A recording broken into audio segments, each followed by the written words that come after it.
Wildcat hockey. There's an atmosphere to this game.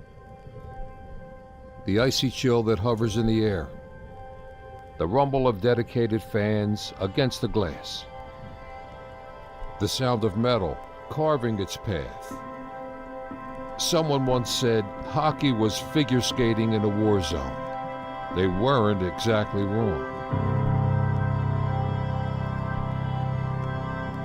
There's an athletic tradition at the University of Arizona. One that isn't deterred by cacti or blistering heat. A tradition of hard work, perseverance, and preparation. A tradition of camaraderie and of school spirit. It grants us hope when times are hard and makes us strong so we can rise to our feet again. This tradition, it lives inside these players, and it lives inside their fans.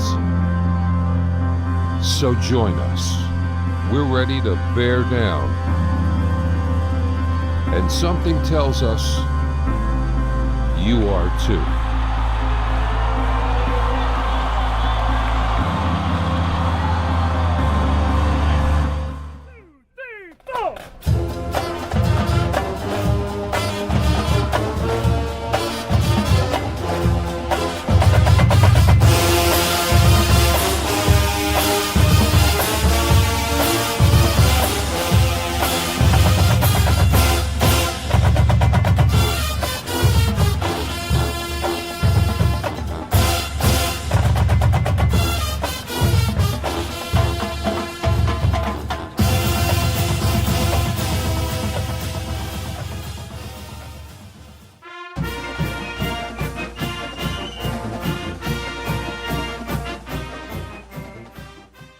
Welcome back, Wildcat fans, to the final edition of the Bear Down Breakdown for this season here with head coach Chad Berman. Coach, coming back into the building after those wins against San Diego State, what was the group or the line that really stood out to you as helping you get those 2 wins on the road? Well, I think, everybody really contributed, but I think obviously we kind of made some maneuvering and paired Stefan with Rue, and we're trying to find the right combination of the two. And since we put Shutt there on the wing, added a little dynamic of speed, hockey sense, and it's been a lot of fun to watch that line. They make plays, especially through the neutral zone, that you just don't expect, and they seem to know where each other are or are going to be, and so hopefully that trend continues. Stefan has been a huge addition on that wing, but looking at a guy who's finishing up his career here at the U of A and Tyler Shetland, what do you think that he's brought to this group over his time here, and what kind of legacy is he leaving behind for the guys who aren't graduating? I think when you think of Shet, you think of speed and hockey sense. He's a kid who's always got a little jump to him, adds some dynamic to keep the D on their heels.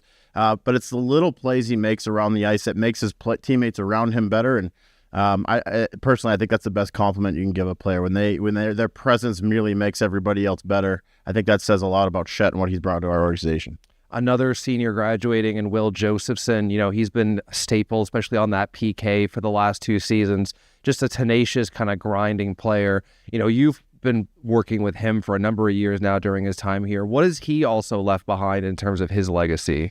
Yeah, well, certainly when I think of Willie, first thing I think of just what a great human being he is. I mean, first and foremost, he's just on and off the ice, the kind of kid you'd want your kid to grow up to be. And so I couldn't be more complimentary of the person. As a player, obviously, he's continued to evolve in our program. He's always had an elite stick. He's very good defensively. He's good in the face-off draw. He plays a nice, simple game, which is a compliment. We needed more guys who play a more simple game. It's easier to pair him up or complement him with other guys. And obviously, he's been a top-notch PK guy for a couple of years now, and just somebody we rely on. And those difficult situations where you're under duress, when you can confidently lean on a kid like that, that says a lot about how we feel about him. Moving into this ASU, Thursday, Friday stand to finish up the regular season, both, the U of A and the ASU, kind of desperate for, those points and the standings coming into the final games for the national tournament. What kind of layer of intensity does that add for, both teams coming into these games? Yeah, I mean, I think you could make the case these are maybe the biggest games U of A and ASU have had in several years. These games have a lot of meaning for both of us. We're trying to solidify the best ranking we can. We're heading into the national tournament, trying to play the best hockey we can, and it doesn't matter if it's a thumb war or a hockey game. We want to beat ASU. So, just when you think this rivalry can't get more fun or more special, here we go again now, heading into the end of the season. Everything on the line. I mean, we've really been in playoff mode for a while here, and we've been viewing every game as a must-win, and certainly we view these games too. And so, our key right now is get off to a hot start, play a nice, simple first period. When we start simple and we build from there, it's usually our best outcome moving forward. And so we really want to emphasize that as we head into the weekend here. Obviously, the national tournament poses the most difficult hockey that any team in the ACHA is going to play. As a coach, how nice is it to get these games that do mean so much to finish up the regular season, where guys can really start to lock in and dial in and get ready for the intensity of the tournament? Yeah, definitely. I mean, I think anytime you play this team, no matter the ranking, it feels like a playoff game. That's just what a rivalry it is. And but obviously, with all this on the line and where the two teams stand, that adds a little more incentive. Hopefully, it cuts down on the unnecessary stuff that we don't need. I'm sure the fans enjoy that stuff. As a coach, we're heading in the tournament. We want to avoid the DQs and just we want to be playing our best hockey and focusing on the things that matter. And so this is going to be a tightly checked game. There's not going to be a lot of space, and I can't think of a better way to prepare for the national tournament than like that, because obviously we've got a lot of experience in that tournament. That tournament feels like those games feel like a jungle. It's not a lot of room out there. You got to compete for every inch, and so we might as well get into that now and make that habit. Welcome in, Wildcat fans, to another edition of Wildcat Hockey here at the Tucson Arena. A special Friday night as we celebrate our seniors who are graduating, Tyler Shetland and Will Josephson, two players who have been so incredibly impactful to this program during their time here, whether it's Shetland's speed down the wing and his scoring touch, or Will Josephson's penalty killing. We'll be sad to see them go. So let's... And one more time, a round of applause for number 11, Will Josephson. Will Josephson, better known as Willie to his teammates, will be graduating from the University of Arizona with a 3.2 GPA and a degree in economy and industry, as well as a sports management certificate. Will has played 105 games for Wildcats, including 105 games for the Wildcats, playing junior hockey from the Sioux Thunderbirds and Northern Ontario Junior Hockey League. After graduating, Will plans to move back home to the Phoenix area, exploring options with marketing while also keeping his options open in the sports business field, which is where his true passion lies. Will says he is excited for the next steps in life, and he is eager to continue his growth. His favorite memory as a Wildcat was winning the Cactus Cup on Alumni Weekend. He says to be able to share that with some of his best friends and former teammates was one of the coolest things he's experienced as a hockey player. There are so many people that come through here and this program does a great job of bringing them together for Alumni Weekend. So I'm glad we are able to share that moment together. I also look forward to coming back next fall. Will says his list of things he will miss about being a Wildcat is too much to put into words. However, here's a few. He'll miss his parents being able to come down to Tucson to watch the team play and being able to spend time with them here. He'll miss showing up to the rink every day and competing. The joy of walking into the locker room with 30 of his best friends, playing sewer ball with the boys before practice, and the love and support from the city of Tucson and the TCC. That is something that truly makes us feel so special. First and foremost, when I think of Willie, I think of how great of a human being he is, said Coach Berman. I'm sure his parents are very proud of the man he has become. I certainly am. Willie exemplifies the kind of character we strive to recruit into our program, not just in the way he competes on the ice, but in the way he carries himself daily on and off the ice. He is truly a genuine person who is very calculated in his thoughts and words. So when he speaks, it comes from a place that is very well thought of. So I listen intently.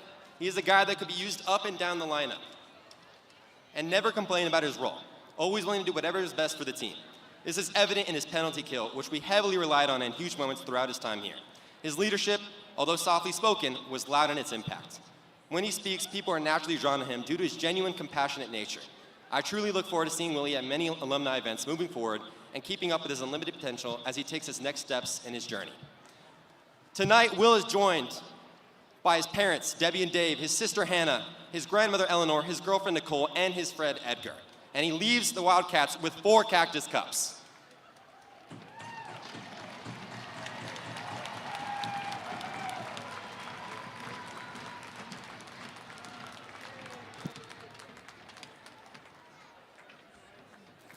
Next up, our final graduating senior coming from Laguna Hills, California, assistant captain, Tyler Shetland.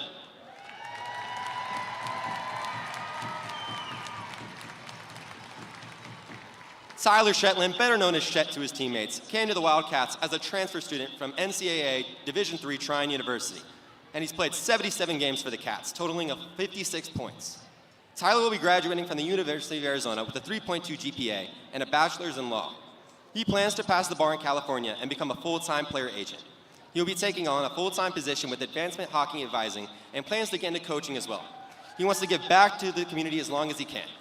His favorite moment as a Wildcat was when the bus broke down on the way to Missouri State. We were stuck on the side of the road leading up to the game. We could have shut down and folded as a team, but instead brought laughter, positivity, touch football sewer, and a big win at Missouri State that weekend. On the ice, he would have had a hard time choosing between the last two Cactus Cups. Winning those two, home ice in front of our students and fans is an experience that can't be paralleled. Each prior team has had special players, and I will never forget the hurdles we jumped over together to achieve our goal. Shet says that he'll miss the boys and competing every day. Sometimes people take little things like this for granted. On the road, at home, on the ice, I'm trying to take every second as if it's my last. I'm a competitor at heart, and I love going to battle with these guys every day. Knowing you have a group of 29 brothers behind you is what I'm going to miss the most. When we were in the recruiting process around the time we came across Shet, we were in desperate need for speed, said Coach Berman. I would say we hit a home run right there. But what I remember the most about Shet's game is his hockey sense. In many ways, he thinks the game more like a coach does. As a result, I never had to give him a lot of direction on ice. I learned very early that it was better to let him play to his instincts because that's where they're typically the best. Often he would bring ideas into my office that I hadn't considered. There are always ideas to help the team on and off the ice become better. He always brought a lot of laughter in our locker room and was a player that truly loved the game.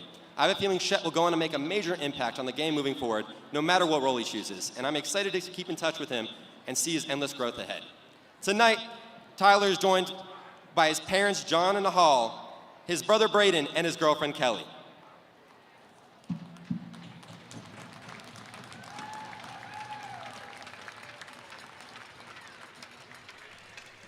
So always a bit of a sad occasion when the graduating seniors are departing the program, especially when it's two leaders like Will Josephson and Tyler Shetland, two players who have made massive impacts. A bit of a small graduating class in the grand scheme of things for the Wildcats this season, but two players who will take their final skates here on Tucson Arena ice this evening as the Wildcats take on ASU to close out the regular season on home ice. A fantastic crowd here at the Tucson Arena on a Friday evening.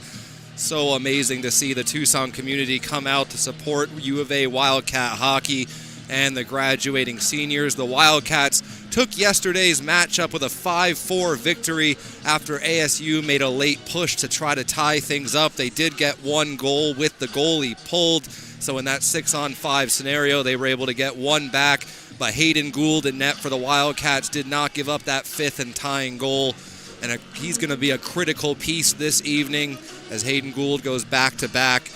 Dylan Walker yesterday had a 4-point night, 2 goals, 2 assists. Nicholas Chioka was fantastic on the power play. Riley Rue on a line with Shetland and Stefan were dangerous as well.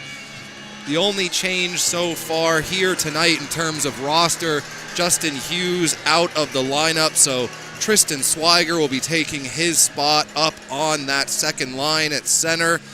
And then we have Jacob Cosden moving to the 7th defenseman instead of the 13th forward. So a little bit of a change for Chad Berman here. But it'll be great to see the two seniors in Shetland and Will Josephson get their start to this game. A little bit of a toss-together first line to honor the seniors. So it'll be Stefan, Josephson, and Shetland as the starting forwards. And then on the back end, Hunter Hodgson and Nicholas Chioka with Hayden Gould in net. So ASU definitely, after losing yesterday's game, playing for their absolute national tournament lives. A loss here tonight might seal that fate, but the Wildcats also vying for contention for that highest ranking possible. As Coach Chad Berman said during the intro, these might be the most intense games that the Wildcats have played against ASU in years. Right defenseman, Kate Olsen. And in net, Hayden Manning. And now, the starting lineup for your Arizona Wildcats. Starting at left wing, Wyatt Stefan.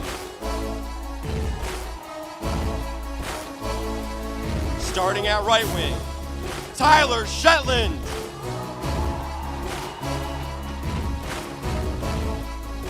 Starting at center, Will Josephson. At left defenseman, Hunter Hodgson. At right defenseman, Nicholas Kioka. And in net for your Cats, Hayden Gould.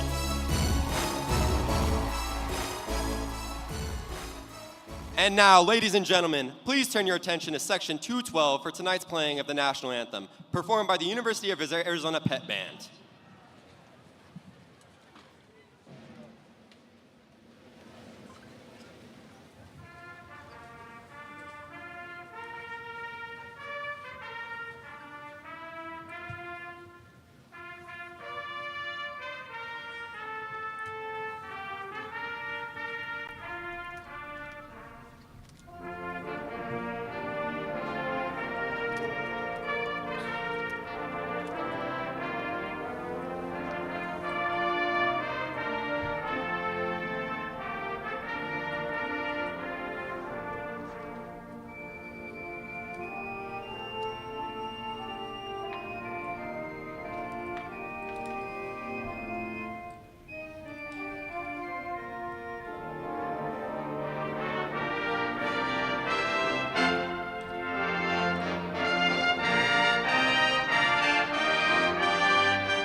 Always such a wonderful atmosphere to have the U of A Pet Band in the building.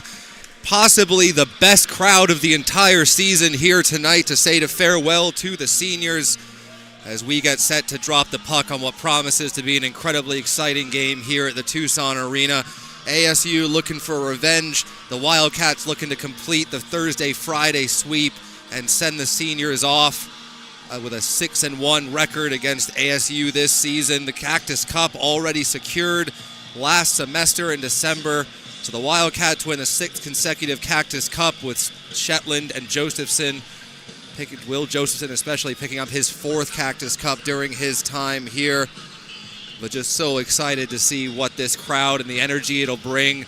Wildcat Sun Devil hockey is always electric, and with a crowd like this, they're just dying to see that first goal in. And the Wildcats, they want to win this game for their graduating seniors, but on the opposite side of the ice, ASU playing with the same intensity. They want to come in here and ruin everybody in Tucson's night, and they've got graduating seniors that they want to honor as well.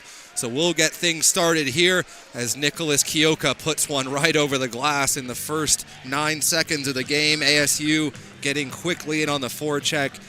Definitely think ASU is a much better team when they're able to play with a lead, and the Wildcats have had a little bit of trouble giving up leads against ASU, especially in the third period. So speaking with head coach Chad Berman before the game, the simple strategy change that he explained was got to be better. Wildcats got the win yesterday 5-4, but he thinks this group has a much better 60-minute effort to give, and he expects to see that out of them this evening at the Tucson Arena. So it'll be Cade Olson back in the defensive zone as him and Wyatt Palmer will try to get things set up on the breakout. The Wildcats, a little bit of a change-up of lines because of the seniors, so Josephson and Shetland will change out. And now Kioka, he feeds Stefan. Stefan in, shoots, and a good active stick by Palmer ramps that up into the netting. But Kioka, great vision, always heads up, past first defenseman, finds Stefan heading into the zone. And the Wildcats get a quick opportunity, but Wyatt Palmer shuts that down. So the Wildcats will get an offensive draw here. And it'll be Jack Curley moving to center on this line. with Walker and Swiger. Now back to Baird. Baird with a quick shot. That one sails high and wide as King knocks that out back into the U of A zone. Baird head up, finds the pass. Now Walker, who was fantastic yesterday, had one of the most beautiful breakaway 5-hole goals we've seen in a long time.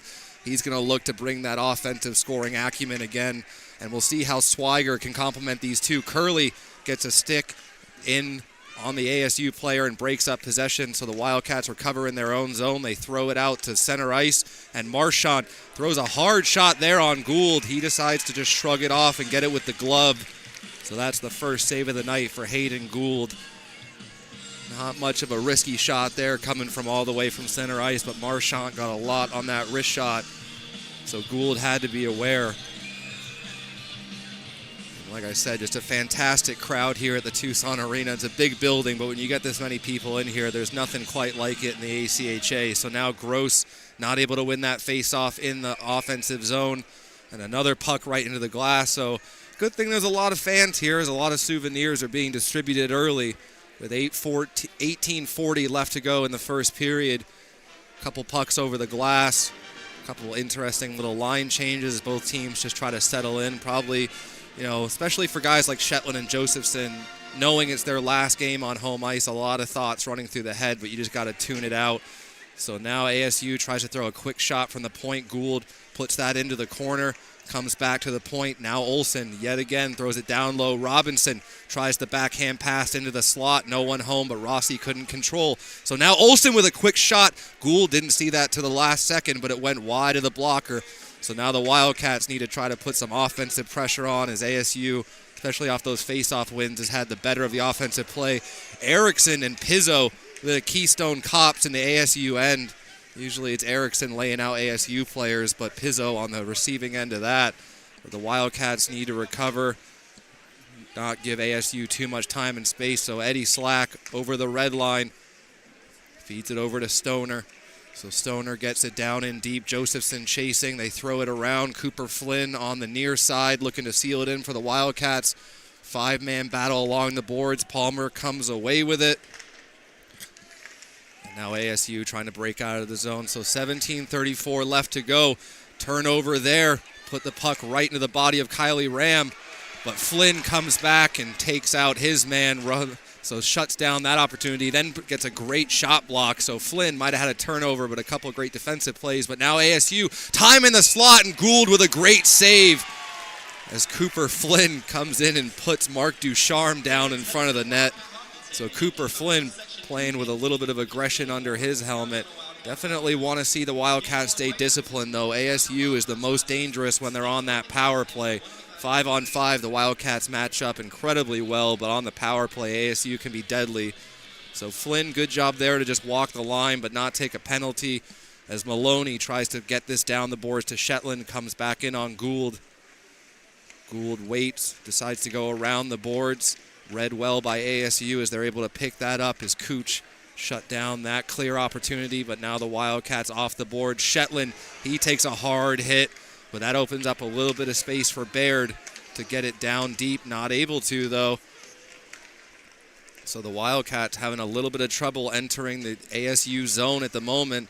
That one rush from Stefan Rue throws a good hit along the boards there on Sechrist. And now Dylan Walker, the magician with the hands from yesterday. We'll see what he's able to do on this line with Stefan and Swiger, or Curley actually. So Stefan, Walker, and Curley together on a line now. As things get put into the blender a little bit. Walker just wipes out there. Maybe, hopefully the blades are sharp enough for the full 60 minutes, but Kioka, he comes in, puts a hit on Kennedy. Now some time and space on the far side. Quick shot there, and a good save. So the Wildcats get another shot in on goal, and a chance for an offensive zone faceoff as Hayden Manning for ASU makes a good stop there. So Sebastian Janik solo in the booth this evening. Final home game of the season. I'm just so excited to see how this crowd reacts if the Wildcats are able to get that first goal and start building some momentum, feed off the energy of this crowd. But ASU so far has looked like a little bit of the sharper team to start this game. So Gould behind the net, tries to throw it around, gets sealed off on the boards.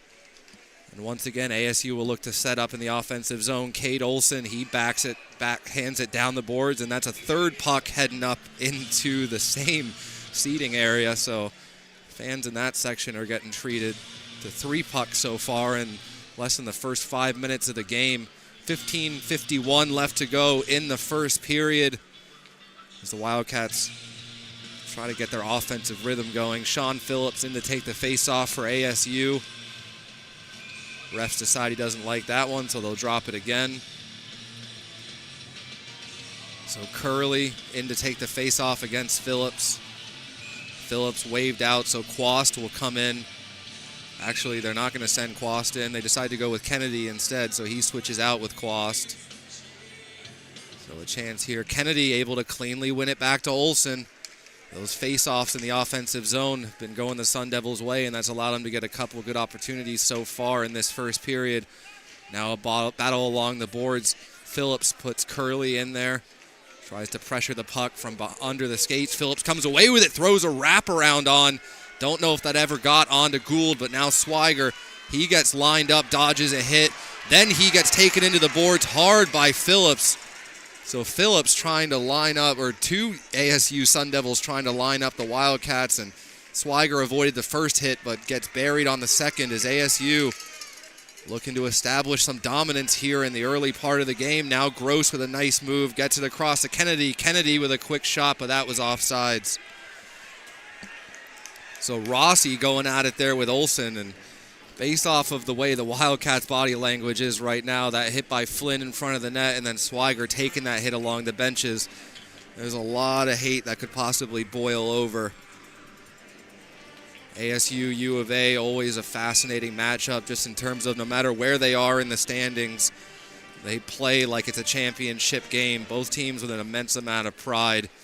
And ASU does not want to go back to Phoenix, dropping both of these games. So now Manning stops it behind the net. Picked up there by Tonjas. Good hit there along the boards by Rossi as Gross flings this in. Gould comes out to play it. Aggressive but confident. Maloney, he takes a hit from King. As once again, the ASU forecheck proving difficult for the Wildcats to deal with completely, as ASU is just throwing bodies all over the place, and U of A are going to have to match that intensity. You do not want to get pushed around in your own building, especially by your rival. So Erickson out there with Rossi and Slack. That's definitely a physical line if they can get the hits lined up. Kioka with a nice poke check there to break up the play at the red line. Comes back below the goal line. Hodgson gets it up to Erickson. Erickson just backhands that out. And Kioka will have to go chase it down with Kylie Ram bearing down on him, but the Wildcats find the outlet. Over the blue line, onside. Beautiful move there. They try to go back to Josephson, but the play gets disrupted, and now a chance for Newland going the other way. Newland stopped by Gould.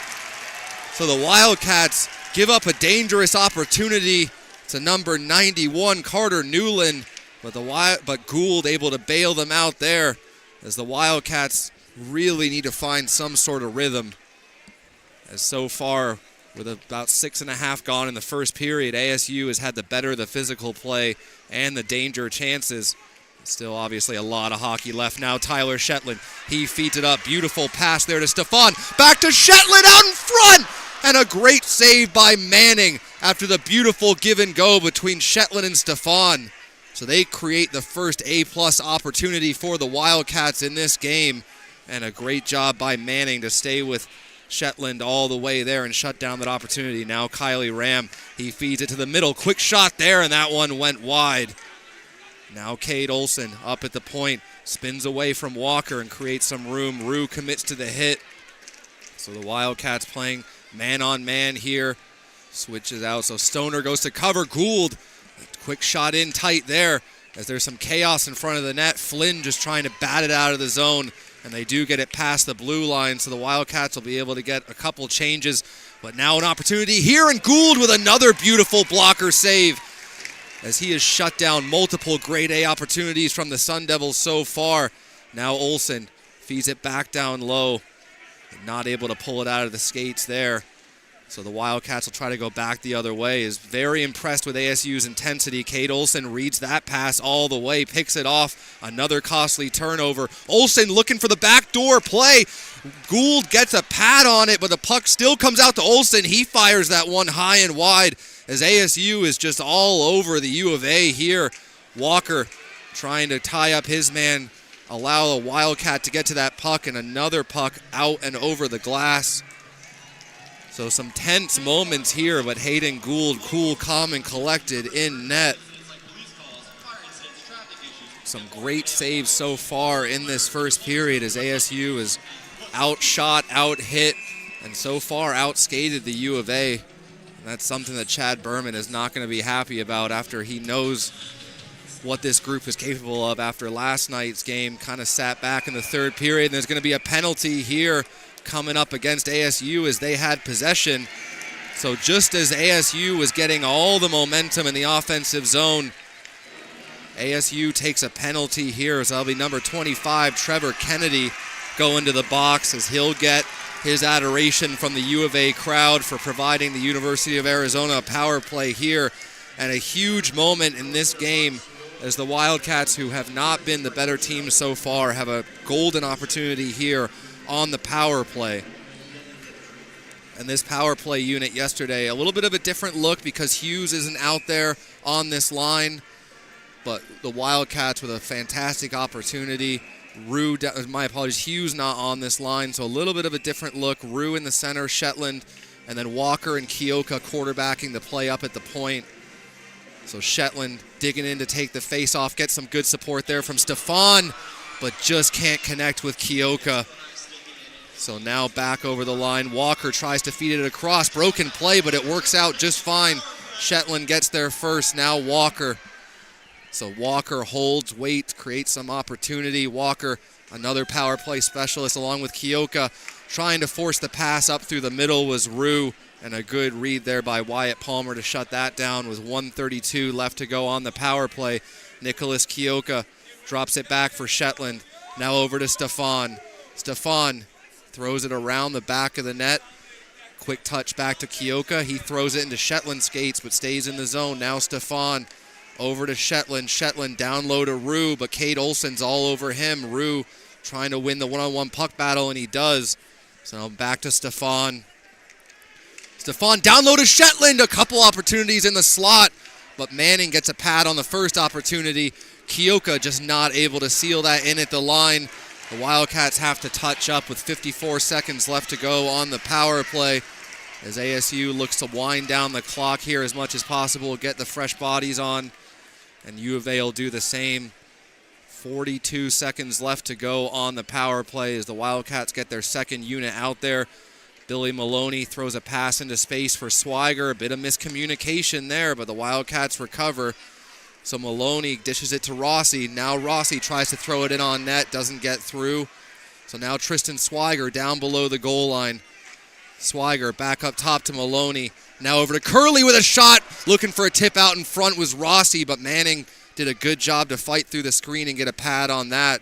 So Curley back to Maloney. Maloney looking for a lane, and he finds it, but a good save once again by Manning as he doesn't allow the rebound opportunity with only 8 seconds left to go on the power play. So the Wildcats, if they can get a face-off win and get one more opportunity. But either way, hopefully this power play kind of swings the offensive momentum a little bit back towards the Wildcats after ASU had them on their heels to start this period. And Hayden Gould has done a fantastic job in net, making sure nothing got by, and the Wildcats stay tied at 0. So now Will Josephson in to take the face-off. Refs decide they don't like it. Even though ASU won the face-off, they wave Josephson out. So that kills 1 second of the power play. So now Hanrahan comes in for Josephson to take the face-off. Carter Hanrahan digs in. Good support there, but the Wildcats can't get initial possession. Hanrahan dogged on the puck.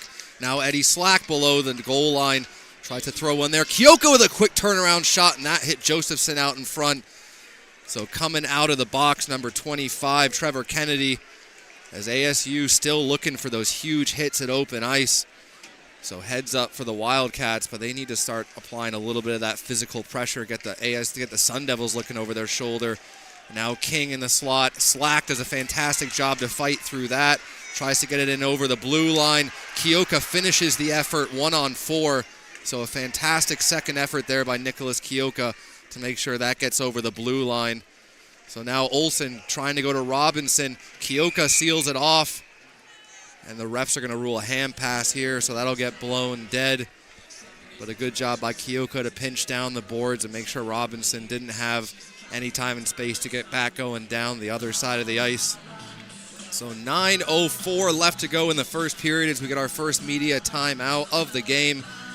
Last home game of the season here for the U of A Wildcats.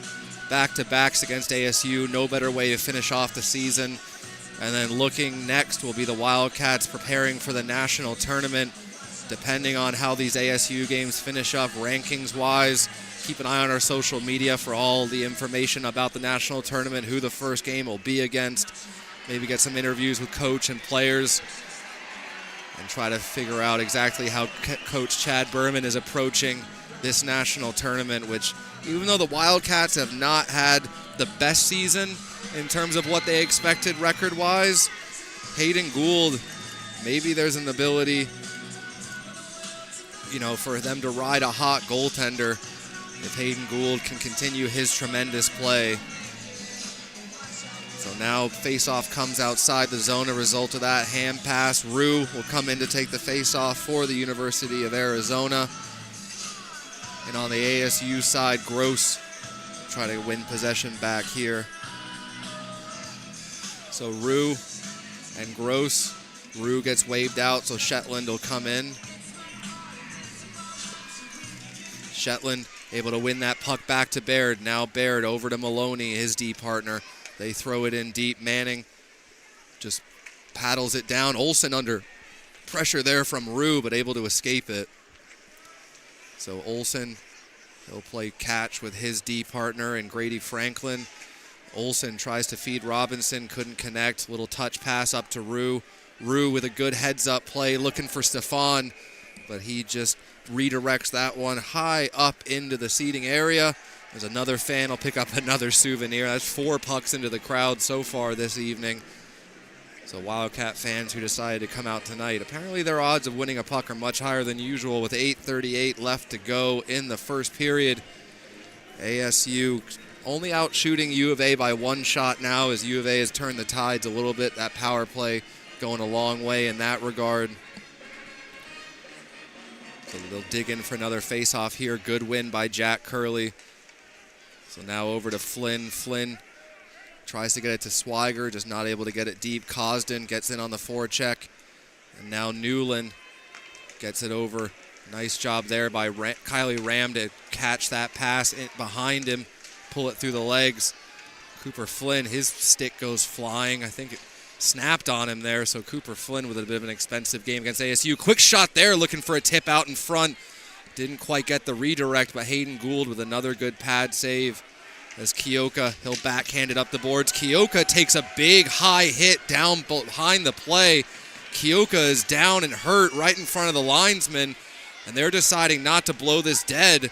As Shetland, he touches it up, or that's actually Ari Rossi, or Pizzo, my apologies, trying to figure out what's going on down behind the play as the ref was just staring at Kioka, who seemed to get hit up high. So hopefully he's no worse for wear. Sorry, from this angle it was a 23 and then a 33, especially with Rossi and Pizzo out there at the same time. So hopefully Nicholas Kioka is doing all right and is able to return such an important piece to this U of A offense. As once again, ASU establishing that hitting presence. Been the much more physical team here in the first period, and the Wildcats really need to focus on matching that intensity. So Maloney up to Pizzo. Pizzo drags it to the middle. Puck gets stripped. And now ASU with a chance going up through the middle, but Sean Phillips just passes that over towards the benches. No one home. Rossi backhands it into the zone. Played quickly up to the red line. Forced down the wing by Kennedy. Hodgson in retrieval. Phillips and Kennedy both commit to the hit to him. So the Wildcats just getting hunted down by the Sun Devils at the moment. Kennedy with another big hit along the boards. 7:04 left to go in the first period as Wyatt Palmer, he drops it back here for Tonjas. And now Maloney at the line. 5-man battle, puck comes free. U of A gets to it first, now over to Rossi. He elects to just dump it in there on Manning, and the Wildcats will get a change and an offensive zone draw. So Kennedy and Phillips, both of them fully commit to the hit on Hodgson, then Kennedy comes back and throws another hit. So yesterday it was U of A pushing ASU around in the board battle department, but so far this game ASU has had the better of it. A lot of time left though for the Wildcats to match that, kind of correct some of the mistakes they've had. Will Josephson tries to force Cade Olson off the puck, just not able to. 6:40 left to go in the first period. Now Hanrahan over to Josephson. Josephson gets it deep into the zone. Slack will go chase. Gets Olson into the boards. Josephson in support. 4-man battle behind the net.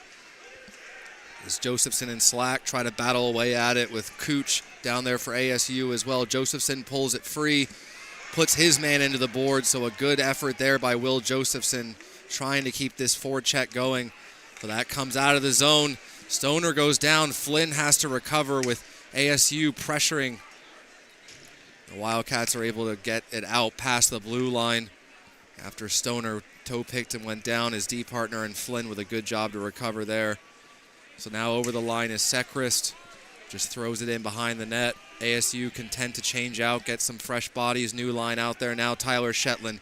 He looks to speed down the wing, drops it back. No one home initially. And Flynn with a big hit there. Now Riley Rue cuts to the front of the net. Puck goes wide. Rue got taken into the net hard there. I believe that was by number 19, Sechrist. So Flynn throws a big, not quite a reverse hit, but sees the hit coming, gets the hands up, and Gross is going to be heading to the box here. So the Wildcats are going to get a power play out of that collision between Flynn and Gross. I think they judged it a cross-check for Gross, and just like that, after a great opportunity by Riley Rue driving hard to the net, good to see Hayden Manning in net for ASU. No worse for wear after that collision. But now another huge power play opportunity. 2 minutes on the power play, 5:36 to go in the period. And for the Wildcats to be able to capitalize on a power play late in the period would be a massive momentum swing. But ASU had a great penalty kill the first time around. We'll see if the Wildcats adjust. So 2 minutes for roughing to Gross as the Wildcats with another power play opportunity. Nicholas Kioka. Good to see him back out there. Escapes the forechecking pressure. Now Dylan Walker rims it around. ASU not able to get to it first. Shetland along the boards. Some rough stuff going on in the center of the ice. Stefan very happy that there's an undisciplined ASU player who took the penalty, or Phillips would have been long gone on the breakaway. And now the Wildcats are going to get a minute 32 of 5-on-3 as Phillips goes to the box for a cross-check. And this is where the Wildcats need to make ASU pay for that bit of undisciplined play. A roughing and a cross-check, especially an offensive zone cross-check on the power play. This is where the Wildcats need to have that killer mentality and pounce on this opportunity. 5-on-3 for a minute 32. But on the 5-on-3, you don't want to fall into the trap of overthinking everything. Rube wins that too, cleanly splits the point men. But now Walker, he'll look to bring it over the line. Stefan at the point, over to Walker. They switch out. Walker not enough on that pass, but Stefan recovers. Now Stefan looking to go backdoor, read the whole way there. So a good job by Kylie Ram to see that that's the play they're looking for and break it up. And as I said, on the 5-on-3, just looking for that perfect play can be so dangerous because when a team recognizes it, they are able to read it so easily. Rue does a good job on the second effort as the U of A chance start up here. Nicholas Kioka waits with a quick shot. That one got deflected on the way through. 47 seconds left on the 5-on-3. Kioka goes down low here. Stefan switches out with Kioka, but Kioka not able to handle the pass. As ASU just quicker to pucks so far, doing a great job shutting down this 5-on-3. Walker needs to get this puck away quickly. That's just not enough on it. It's got to get deep. So the Wildcats, bit of a brutal start to this 5-on-3 for that first unit, just not able to get anything set up. As Kioka and Stefan kind of switched out with each other at the near dot, but Kioka couldn't handle the pass and puck got out of the zone. So now the Wildcats will go with their second power play unit here. So Ari Rossi in to take the face-off in this 5-on-3 situation. Carson Cooch for ASU tasked, and he'll get waved out. So coming in is Tonjas. So now Rossi with a good win here for possession, but only 20 seconds left to go on this 5-on-3. Can the Wildcats get another rush set up? Rossi settles that puck down, throws it down below the goal line. Swiger with it now. Swiger holds, head up, waits, over to Maloney. Maloney, they go down low, looking for the play out in front, and they score! Carter Hanrahan finishes off the set play, and the Wildcats score on the 5-on-3 to get their first lead of the game and punish ASU for that undisciplined play. But Carter Hanrahan, who has not had the season that he expected scoring-wise, absolutely buries that one off of a beautiful passing play as the Wildcats' second unit gets to work, and there was 2 seconds left on that 5-on-3. So fantastic job there by the Wildcats to get one before the expiration of the 5-on-3. Carter Hanrahan, a fantastic goal there. And the Wildcats now with still 26 seconds left to go on the penalty to Phillips. So the Wildcats scored by number 23, Ari Rossi, assisted by number 13, Carter Hanrahan, and number 8, Jack Curley at 16:23. So a little bit muddled there as Carter Hanrahan got the goal off of the assists from Rossi, but Carter Hanrahan, great to see him pick up a goal in such a critical game as the season draws to an end. So the Wildcats' second unit gets it done on the power play. Definitely not simple hockey, but just a beautiful triangle passing play as Maloney, he brings it over the blue line, back to 5-on-5 here. Slack below the goal line, pressured by Olsen. Josephson gets in there, 5-man battle, 3 Sun Devils, 2 Wildcats, 2:42 left to go in the period. Slack has it pinned up against the boards there. Puck finally comes free. Everyone trying to soccer kick it out of the pile. And now Cosden, he holds it up against the boards as well. Wildcats trying to pull it out of the pile, and Cosden does at the side of the net. Manning had to be aware and get the paddle down.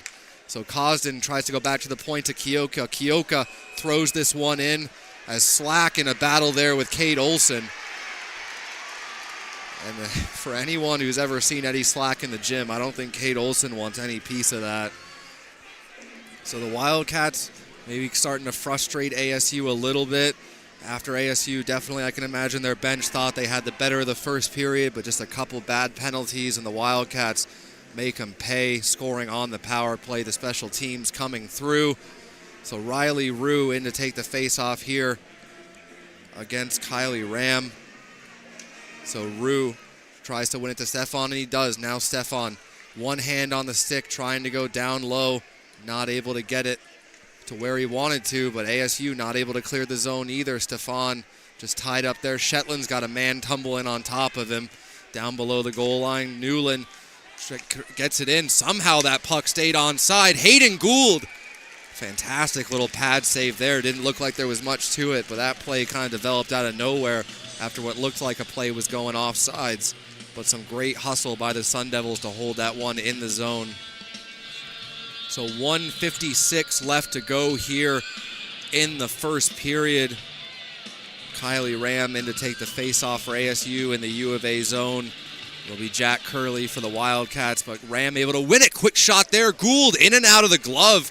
Gould did not know that it popped out. He looked very calm, not knowing the puck was behind him. And Walker gets in the shooting lane there of Sekris to break that up. So now the Wildcats looking for a breakout. Walker takes a bit of a shove ASU able to throw up the middle, but Newland not able to handle that puck. Good pass by Maloney. Now some time for Swiger. Swiger with a quick shot. That never got through on Manning. Swiger puts it over to Curley. Curley tries to throw it back up through the middle, but Newland read it, picks it off. Red line, but not in, as Maloney got in the way of that dump. 1:15 left to go in the first period. Wildcats leading by 1 on the power play goal from Hanrahan. Sekris takes a bump against the boards from Rue, but the Wildcats turn it over. Quick shot there, and Gould with a good save. So the Wildcats get it out of the zone. So the Wildcats at times have looked a little bit confused defensively. You know, you switch up the lines, but now maybe a chance here for Dylan Walker. One-on-one. Walker gets around, quick shot, and Manning fights it off with the blocker. So Walker almost goes one-on-one on Palmer. Rue gets taken down hard into the boards. And that's going to be another penalty here against ASU for boarding. So the Wildcats put the pressure on, forcing ASU to take some penalties, and that'll be King going to the box with 40 seconds left to go in the period. So the Wildcats with yet another power play opportunity. That's 4 power plays for the Wildcats in the first period here. Roughing, cross-checking, boarding. It's been a slew of physical penalties. Has definitely been impressed by ASU's ability to push the heavy, physical play, but it's gotten away from them a couple times here in the first period where you just cross that line. But now Rue with 40 seconds left. The Wildcats with a huge opportunity here. Dylan Walker in a battle with Palmer. Palmer with a big hit there on Walker. So Palmer, great job there. But he's down behind the net. Now Kioka. Kioka with a quick shot, and Manning with a good save, no rebound, as ASU clears the U of A players out from in front of the blue paint. But Nicholas Kioka, never a hesitation to fire that puck on net once he finds a lane. It's what makes a great power play quarterback in terms of the defensemen, when they're able to direct traffic, get shots through lanes. That's what Nicholas Kioka specializes in. 27 seconds left to go in the first period. Rue wins it to Walker. Walker touches it back to Kioka. Now Kioka with a quick shot, looking for a tip out in front. 20 seconds left to go. Shetland back to Stefan. Shetland just couldn't hold that pass on the blade. Rue comes in support. 12 seconds left to go. Over to Kioka. Kioka can't let it go. Walker now over to Stefan. Stefan with a shot and a great block there up into the netting. So Grady Franklin with a fantastic job there to get in the lane and block that shot, as Stefan has a wicked wrister on him, as he's shown since his coming over to the U of A during the winter break. He has been a fantastic offensive addition. First ACHA career hat trick earlier in the semester. So Stefan, a weapon on that power play. So with 5 seconds left to go in the period, looks like this penalty is going to carry over into the second. And actually a penalty is going to come here against Shetland. So Shetland's going to go to the box at the very end of the period for a trip. So just like that, the Wildcats are going to start the second period 4-on-4. So the Wildcats take a lead into the second period, coming off a power play goal from Carter Hanrahan. Thank you so much for joining us on the live stream. We will be back to bring you the second period after the intermission. Sebastian Janik for and this is Wildcat Hockey.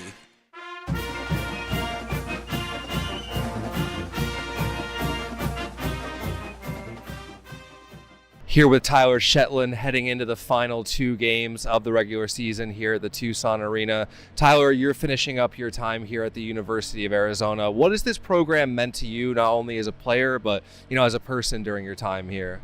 These last 3 years have been completely unforgettable. I mean, as far as the way it shaped me as a person and, who I am today, and as far as the time I've had here and the people I've met, it's completely unforgettable. And, I'm super excited to finish up this last week. Are there any, memories that you reflect on, any that really stand out over the course of your time here that you kind of take with you moving forward? I think one that specifically stands out that's pretty funny was last season in Missouri State. We were out there, our bus broke down on the side of the road. It was a complete disaster. We could have chose to pack it in, fold, lose our energy, but, we played soccer and football on the side of the road for a couple hours. showed up a few minutes before the game and ended up taking a win out of that weekend. And so, that as far as winning the 2 Cactus Cups here and, in front of our fans the last 2 seasons, I'll take that stuff away from me for the rest of my life. Moving into these final games against ASU, how special is it to finish up your time here, with these rivalry games, evening games here at the Tucson Arena against ASU? It's so special. I mean, these games are just, the atmosphere of it, they're completely uncomparable to a lot of other scenes, even in college hockey alone. And, it's been such a privilege to play in front of these fans for the last 3 years and in these big games, and I'm super excited to see what we bring on Thursday and Friday. You and Will, 2 guys who are graduating, 2 of the guys who are wearing the A this season. How do you kind of feel like, do you think you've left something behind legacy-wise for the next leaders to kind of build off of going forward? I would hope so. I think as far as, Will and I go as leaders, we love to have fun, but we also love to win. So if there's anything that the guys can take away from us, it's that, winning is fun and, then have as much fun as you can. You're going to get the best results.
Yep.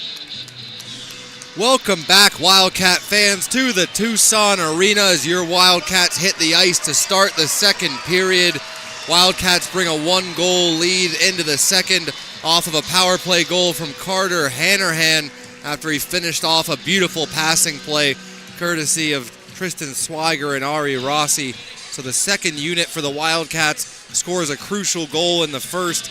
The very end of the period, Tyler Shetland took a tripping penalty, so instead of starting the period on the power play, we will start 5-on-4 for 1:20. Some open ice, room for guys to show that speed off, show off that creativity. The Wildcats definitely were a little bit on their heels to start the first period. ASU brought a lot of intensity, a lot of physicality, a lot of big hits along the boards, guys taking runs at Wildcats, but a couple undisciplined penalties, what led to that 5-on-3 goal for the Wildcats. But we'll get 4-on-4 here. Hayden Gould has been fantastic in net as always. Stopped some high-quality chances from ASU. The Wildcats were solid and disciplined in that first period, didn't respond to any of the extra stuff to take any penalties. So just like that, Wildcats here with an opportunity. 4-on-4, and we'll see what they're able to do. So Swiger able to win that face-off and get the ever-important possession on the 4-on-4.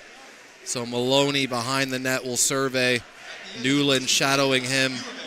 So over to Eddie Slack. Eddie Slack with speed over the red line. Eddie Slack drives down the near boards. Eddie Slack looks to cut to the middle and tries to get a shot away. Manning got a pad on that. Eddie Slack looking fantastic on the 4-on-4. So Eddie Slack with it once again, tries to drive through two ASU defenders, gets the puck taken off of his stick. Swiger tries to go back down low.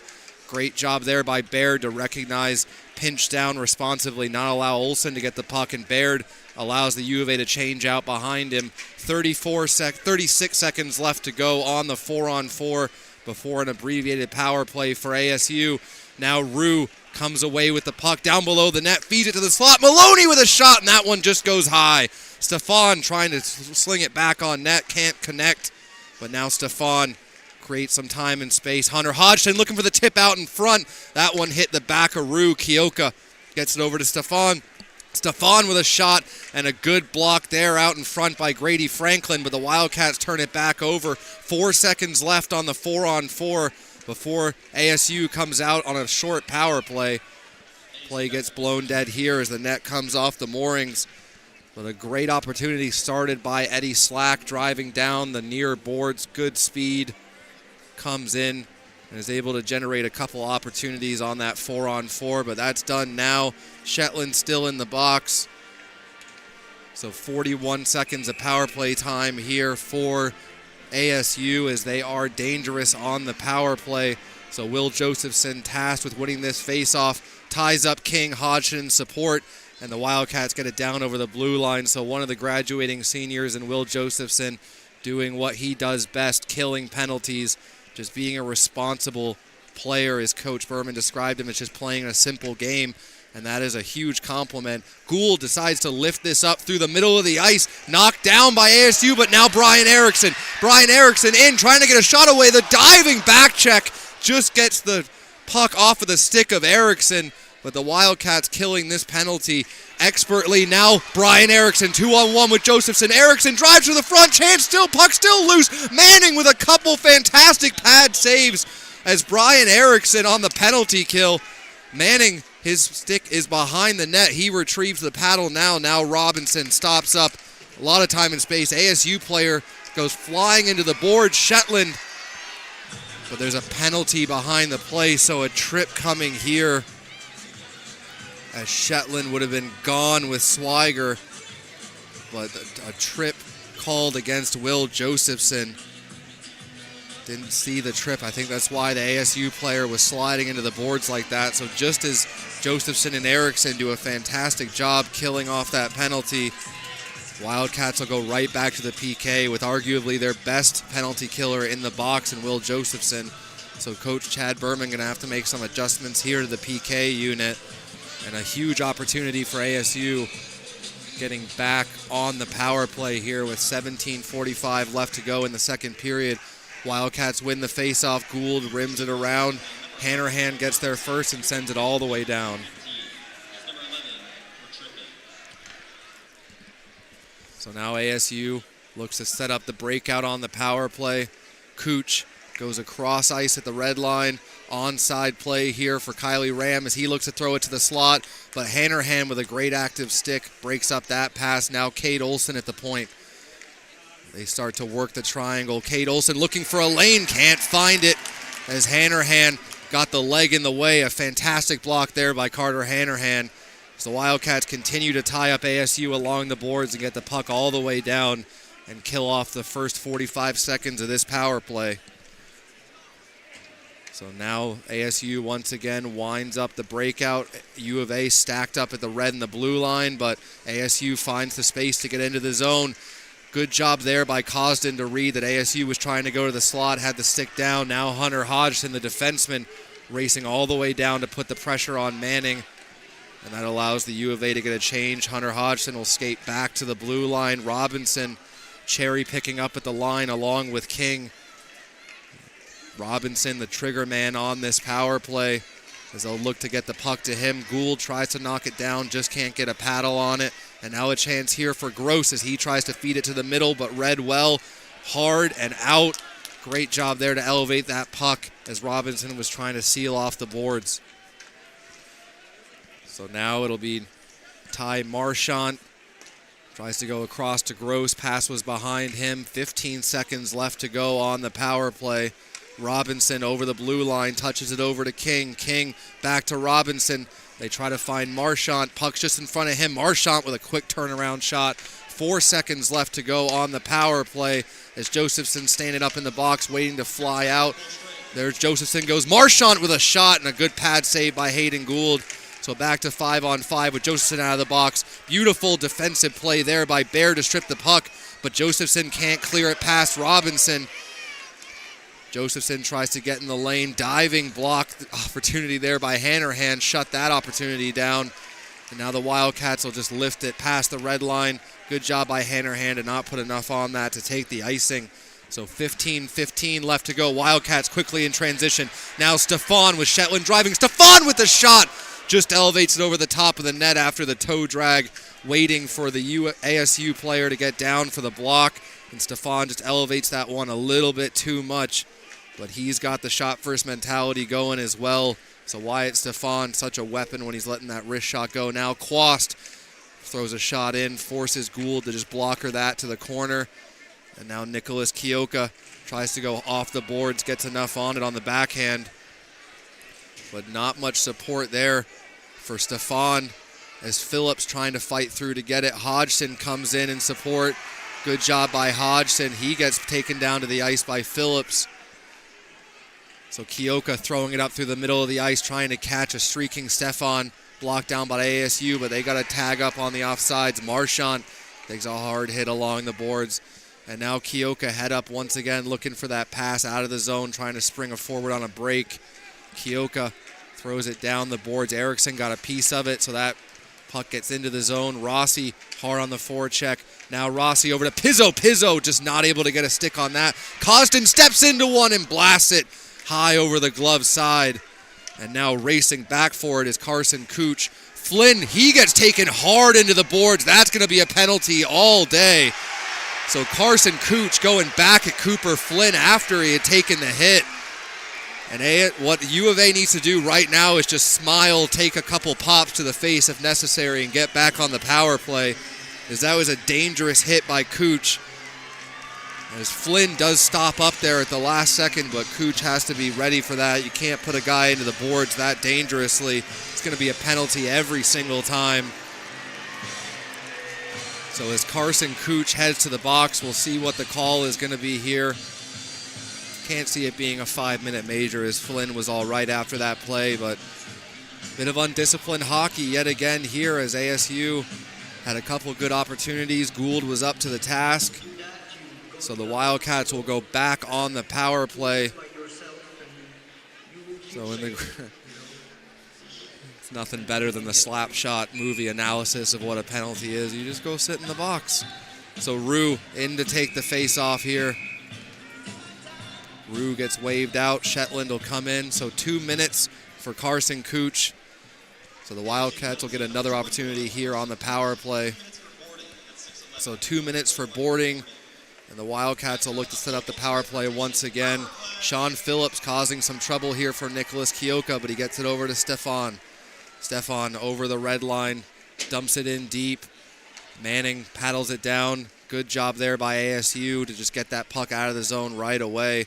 Wildcats with no opportunity to set up. Quast shadowing Gould.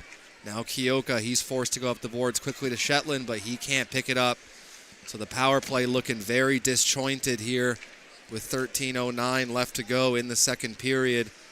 Another huge power play opportunity for the Wildcats, but they just can't seem to get it set up.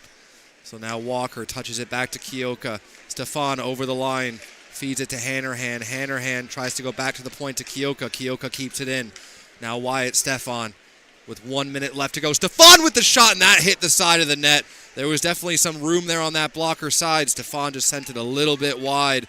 So now Rue ties up. Hannerhan came in to pick it up. Now Stefan over to Kioka. Plays catch with Walker. Beautiful pass back to Kioka. A quick shot in and out of the glove of Manning. As Kioka got a lot on that one. 39 seconds left to go on the power play. Another quick shot, but blocked in the lane. So ASU giving up the body to shut down that opportunity from Walker. As Gould just tries to play it up quickly, but right to an ASU player. Possible 2-on-1 if they can hurry. But Walker shuts that down. And they're going to call a penalty here against Walker. That's a bit of a brutal call there for Walker as Quast was tied up with him and then went down. So Walker pleading his case, not going to win that debate. Looking back at the replay, Walker's tied up with Quast. That's a little bit of a rough call against Walker, as I don't even know if he got the stick in there, but it doesn't matter either way. The Wildcats will have 19 seconds of 4-on-4, and then they will go back on the penalty kill themselves. So a tight game here at the Tucson Arena. Fantastic crowd in the building. Would love to see the Wildcats be able to open up this play a little bit, start driving the offense. But a lot of penalties back and forth here, making it a little bit difficult to get that flow going. As Gross is in to take the face-off against Josephson. Josephson able to win that face-off back. Baird gets it over to Maloney. Baird goes through the center of the ice. Good job there by Baird to find Erickson streaking. He takes it wide, stops up. Nice little spin maneuver, turn maneuver there to open up some time and space. Josephson was trying to find Maloney, the defenseman, coming down into the blue paint. And that's going to do it for the penalty to Cooch. Wildcats have to be aware of that man coming out of the box. Got a little bit lucky with King breaking his stick there. So 1:30 to go on the PK for the Wildcats. Josephson just puts that into space. Kills off a little bit more time as Wyatt Palmer got there to retrieve. And now ASU will set up with Gross. Cuts to the middle, over the red line. Far boards, drop pass, can't connect. Curley, he throws that out of the zone. And another penalty coming behind the play. That looked just like a bit of inadvertent collision between Gross and Hunter Hodgson, but they're going to decide that it's a penalty. So it looked like two guys skating in the same direction and just got caught up with one another. Refs decide that's enough for a penalty. So now it's going to be 1:07 of 5-on-3 for ASU as Hodgson heads to the box. So a critical moment here is the ASU power play. The best part of their game. They're going to get 1:07 of 5-on-3 here as the refs have a discussion with the leadership. Tyler Shetland for the U of A and Kate Olson for ASU. But just such a critical moment here out of nowhere. ASU gets a 5-on-3. Bit of a tough call on Walker and another one on Hodgson, but it doesn't matter how you get on the PK. All that matters is how you kill it. So now Josephson in to take the face-off against Robinson. Robinson not able to win it, but the refs blow it dead and they'll do it again. 1:06 left to go on the 5-on-3, 11:14 to go in the period. So Robinson in to take the face-off once again against Josephson.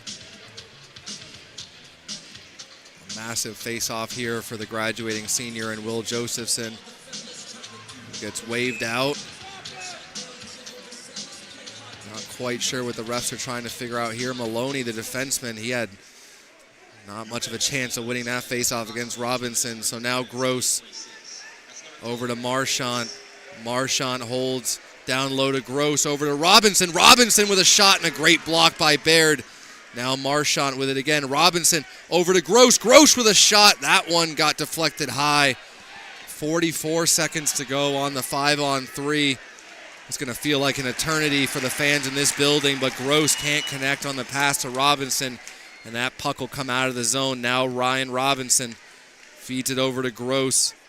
Gross looks to drop it back to Palmer, but Marchant ends up picking it up. So now Marchant, 24 seconds left to go on the 5-on-3. Marchant skates way down by the dot. Robinson over to Gross. Gross can't escape the check of Cosden as he pressures him, forces him to go back along the boards.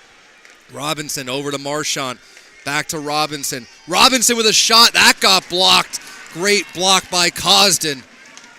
So once again, 2 seconds left on the 5-on-3. Walker out of the box. Marchant over to Robinson. Robinson with a shot, put it wide. So Walker fresh out of the box. Wildcats need to get a stoppage of play here. Down low to Gross. That one hit Gould in the mask. Reaches back to grab it. And Hayden Gould doing a fantastic job on the penalty kill. Stops the shot and then reaches back to grab it after Jacob Cosden had a great shift as well, blocking a shot, creating some chaos. And now the 5-on-3 expired. Still 39 seconds of power play time for ASU, which is enough to do some damage if they can win a face-off. Final game of the regular season here at the Tucson Arena, U of A versus ASU. No better way to finish off senior night and finish off the season. And of course, both teams playing for their graduating seniors. They want to see guys go out the right way, but especially U of A on home ice, pep band in the building, huge crowd. These are the games that mean the most to these players, especially after their time in the ACHA is done. These are memories that stay with them forever. After talking with some of the alumni who have graduated, being out on that ice during a U of A ASU game, there's nothing quite like it. But now ASU, Olsen up at the point, gets it over. Second unit here for ASU. Quick shot. That one just went wide with a lot of traffic out in front. Baird with the long reach, able to wand that one out of the zone. And then Olsen takes a hard hit from Hanrahan. 17 seconds left to go. Nice move there by Newland to wind it up through the neutral zone. Maloney shadowing him. Wildcats, 3 players collapse down into the slot. Nice move there. A quick shot, and Gould with a better save. And Hayden Gould, no one's going to complain if he comes away as the first star of this game. Gould was fantastic yesterday in that 5-4 win over ASU, and he has been absolutely locked in tonight as well. So the lone goal for the Wildcats coming from Carter Hanrahan, but Hayden Gould has been the #1 star so far for the Wildcats as he's shut down at least 5 or 6 grade A chances from ASU. But 4 seconds left to go before we're back to 5-on-5. And a massive possible momentum swing here for the Wildcats. Hodgson pops out of the box. And we're back to 5-on-5. So sometimes a power play goal will get your momentum going, and sometimes it's a clutch penalty kill. But a good job there to pick up that puck. Hard shot off the glove of Gould that fires up into the net. So Connor Squarey getting a nice wrist shot away there, but Gould up to the task once again as we move into the second media timeout of the period. Hayden Gould will get his stretching routine going, and the Wildcats will try to draw something up here. So thank you so much to everyone for joining into the streams throughout the entirety of the season. Always a pleasure to bring U of A hockey to YouTube and to fans who can't make it to the building. Would love to see you here at some point if you are able to make it next season. But keep an eye on our social media for all the updates about the national tournament, who the Wildcats will be facing in their first game, and all the progress going on. Before the team heads out for the national tournament, might get a chance to interview some players and coach, figure out where their head is at moving into it once they have the matchup finalized. So it'll be fantastic for the Wildcats if they can get a win here. And one thing I've noticed is that the stretching routine of Gould has started to draw kind of its own fan club here. Even though it's only his first season as a Wildcat, Hayden Gould has fit in perfectly, been stalwart in net, played a lot of games this season with the injury to Adam Stevenson. But he has been a fantastic addition to this Wildcat group. And with only 2 graduating seniors, most of this core is coming back next season. But all that matters is tonight Gould has to paddle that one aside as that was labeled 5-hole. So Rue working down low. Kioka puts the body into Ducharme. This comes back to the point. Thrown down below the goal line. Kioka looking for Stefan, but a good read there by Grady Franklin as he broke that up. So now Squarey plays it over to his partner in Marchant. ASU with some nice quick passes here to get out of the zone. Kioka almost gets beat to the outside, but uses the stick to shut it down, and Gould with another fantastic save as Hayden Gould has just been amazing so far this evening. By far the best Wildcat on the ice. But now Jack Curley stops up, tries to feed it to the net, can't quite connect. Now Walker with a quick shot. I don't know if Manning ever saw that one with all the traffic out in front, but hits him in the chest protector, and not much of a rebound. Baird under pressure here, and a good hard effort by Trevor Kennedy to not allow the Wildcats an easy out. Looking for it. Stefan was tied up there with Cade Olson, so Stefan not able to get a stick on that. And it'll go all the way down for icing with 7:48 left to go in the second period. And Hayden Gould just continues to impress. The Wildcats really need to get him some offensive support. They do have that 1-goal lead on the 5-on-3 power play goal from Carter Hanrahan. But a low shot total tonight in comparison to a lot of U of A games. Now Olsen from the point, great block there to force that out of the zone by Stefan. So they rim it hard around. Maloney gets there first, takes a shot from Kennedy. And now it's Baird getting to it. Walker touches it up the boards. Great job to hold it in at the blue line. But Baird once again to the forecheck of ASU, making it very difficult for this Wildcat line to break out of the zone. But now Jack Curley with a little bit of room tries to get it up to Walker. Puck's in his skate, so he just has to touch it down into the zone. Wildcats will get a couple fresh bodies out as Kennedy brings it behind the net, drops it off to Olsen. So now Tristan Swiger for the Wildcats taking up that middle position, trying to shut down the middle of the ice. Some good speed here from Phillips, but gets the puck stripped by Walker. Walker tries to feather it through there to Rossi. Rossi gets to it first, looking to go to the middle, but a good defensive play to make sure Swiger can't get there first. Now Kioka steps into one, looking for the tip out in front from Swiger. Just barely couldn't connect on that one.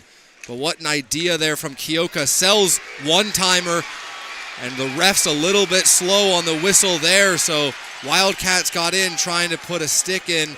Michael Pizzo's tied up in front of the net as he crashed in there looking for a rebound. So 6:36 left to go. Nicholas Kioka doing a great job from the back end of creating some dangerous chances. Fakes the one-timer, goes for the slap pass, but Swiger just not able to redirect that one. So an offensive draw here for Chad Berman's Wildcats. Decides to stick with Rossi, Erickson, and Pizzo, Hodgson, and Kioka on the back end. So Rossi in to take the face-off. Not able to win that one as ASU comes away with possession. King at the near boards touches it to the middle of the ice. Robinson trying to get there first, and he does, but Kioka wands the puck away from him. So Kioka in front of his own net just decides to go hard and off the boards. Good decisive play there by Nicholas Kioka, not taking any chances. Erickson lines up his man, puts a good hit on Marchant. Robinson to the middle of the ice. Rossi was trying to line him up, and Robinson made sure he got out of the way of that. But it creates a turnover. And now ASU in their own zone, once again looking for the breakout. Marchant behind his own net. 5:56 left to go in the second period. King winds up the speed and looks to break it out. They fake that, go over to Gross, but it comes to Cosden. He touches it to Slack. Now Slack just decides to get it in deep. Hannerhan takes a hard hit from Marchand. So now the Wildcats looking to apply some pressure in the offensive zone. Not able to get the puck quite yet. Can Slack skate onto it? Almost does. Hannerhan with a great hustle. Now Carter Hannerhan with a shot off the side of the net with Josephson driving middle. And now Eddie Slack touches it back to Carter Hannerhan. Hannerhan with a shot that ramps up the stick and out of play. But what hustle by Carter Hannerhan and Eddie Slack to keep that play alive, keep the pressure on. 5:21 left to go. Wildcats only out shooting ASU by 1. Definitely a bit more of a tight checking game than we've seen between ASU and U of A. A 5-4 score line yesterday. This one feels a little bit less on the scoring side of things and a bit more on the grindy, gritty hockey side of things, but a lot of time left in this game for things to possibly open up. As Cade Olson gets it up, Newland with the touch, gets into the U of A zone. Maloney behind his own net, under pressure.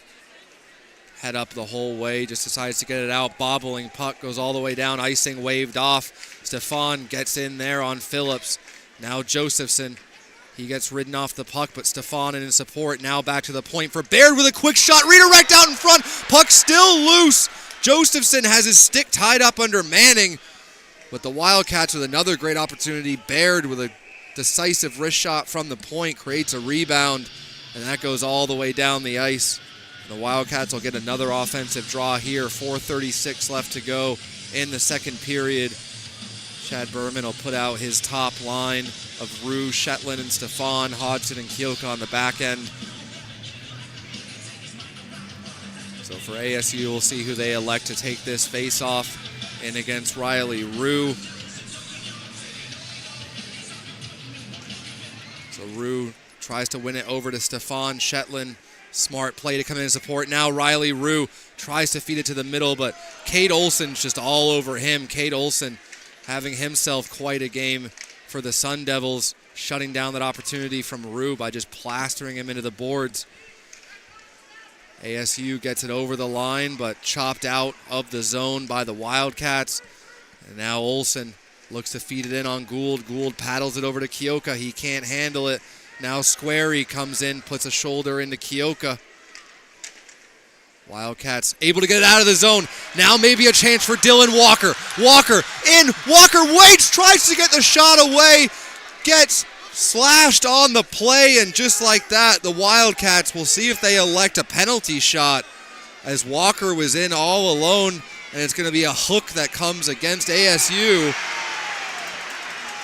No idea what happened right there with Kioka as he got taken down to the ice.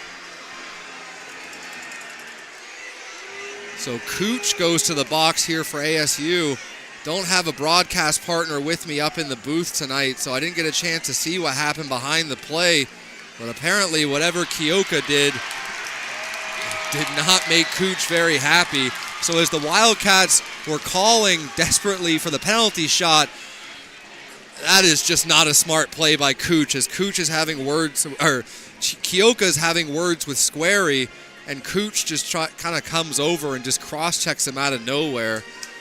So this could be another 5-on-3 opportunity here for the Wildcats, as Carson Cooch just the wires crossed a little bit. Not exactly the best option there when you're down by 1 in a game that ASU has been in this whole way. But apparently Kioka got under the skin enough to draw a penalty there. What seemed like a nothing play after Walker was calling for the penalty shot. We'll see if he gets it. And after the refs sort everything out, they're pointing at the U of A bench. So Kioka is going to head to the box too. We'll have to see what the call is. I'm going to guess unsportsmanlike conduct for both, because maybe Kioka was just mouthing off a little bit too much. Cooch come in and puts the cross-check into him. So a little bit of an interesting turn of events here. It won't be a 5-on-3 for the Wildcats, as Kioka and Cooch barking at each other in the box, and with 3:52 left to go in the second, and then of course 20 left to go in the third. This could be a pretty exciting set of 23 minutes and 52 seconds of hockey, as the Wildcats only with a 1-goal lead now on the power play as Walker got interfered with on the breakaway. And one of two things is going to happen, as it always does between ASU and U of A. Either everyone's going to put a lid on the extra stuff because they do not want to take penalties and lose the game for their team, or things will devolve into chaos and then we'll put the lid on everything. Definitely hoping for the former and not the latter, as the Wildcats going to the national tournament don't want to risk injuries, don't want to risk DQs. Just good, smart hockey here. So Maloney gets it over to Stefan. So Stefan down to over to Maloney, back to Stefan. Stefan over to Shetland. Shetland waits. Not quite sure how that puck went where it did, but Shetland might have just ripped it off the side of the net. Wildcats trying to get a shot through the lane, can't get it. Almost a dangerous chance here, shorthanded. ASU with a nice move. So a good start to the penalty kill for ASU with 1:25 left to go. So now Walker over the blue line. Beautiful move by Walker as he slickly enters the zone with the move through the opponent's legs. And now Walker waits, goes down low. They try to go back to the slot. Wildcats hustle to try to keep possession. Maloney gets there first. Rue pulls it out of the pile. Now Rue over to Stefan. Back to Maloney. Maloney with a quick shot. That one never got through. Deflected wide. Now Walker stops it up. Rue over to Walker with Hanrahan down in front. Walker. Rue brings it out to the dot. Switches out with Walker. Both in tight areas right now. Walker trying to drive to the net. Can't get past the stick checking. They try to go back to the point to Maloney, but that's out of his reach. 36 seconds left to go on the power plays. They quickly get it up to Stefan. Stefan in, quick shot. Great save by Manning, as Stefan ripped that wrister to the glove side just above the pad, but Manning gets the pad on it. Now Stefan back to Baird. Baird with a quick shot looking for the tip out in front from Hanrahan. He got it, but it just went over the top of the net. Now back to Baird again. Over to Curley on the far side. Curley looking for the outlet, finds Hanrahan. Back to Curley.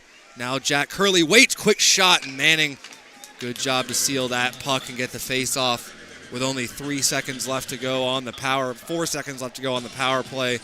1:55 left to go in the period as the Wildcats begin to start out shooting ASU 20-16. Power play is going a long way towards that.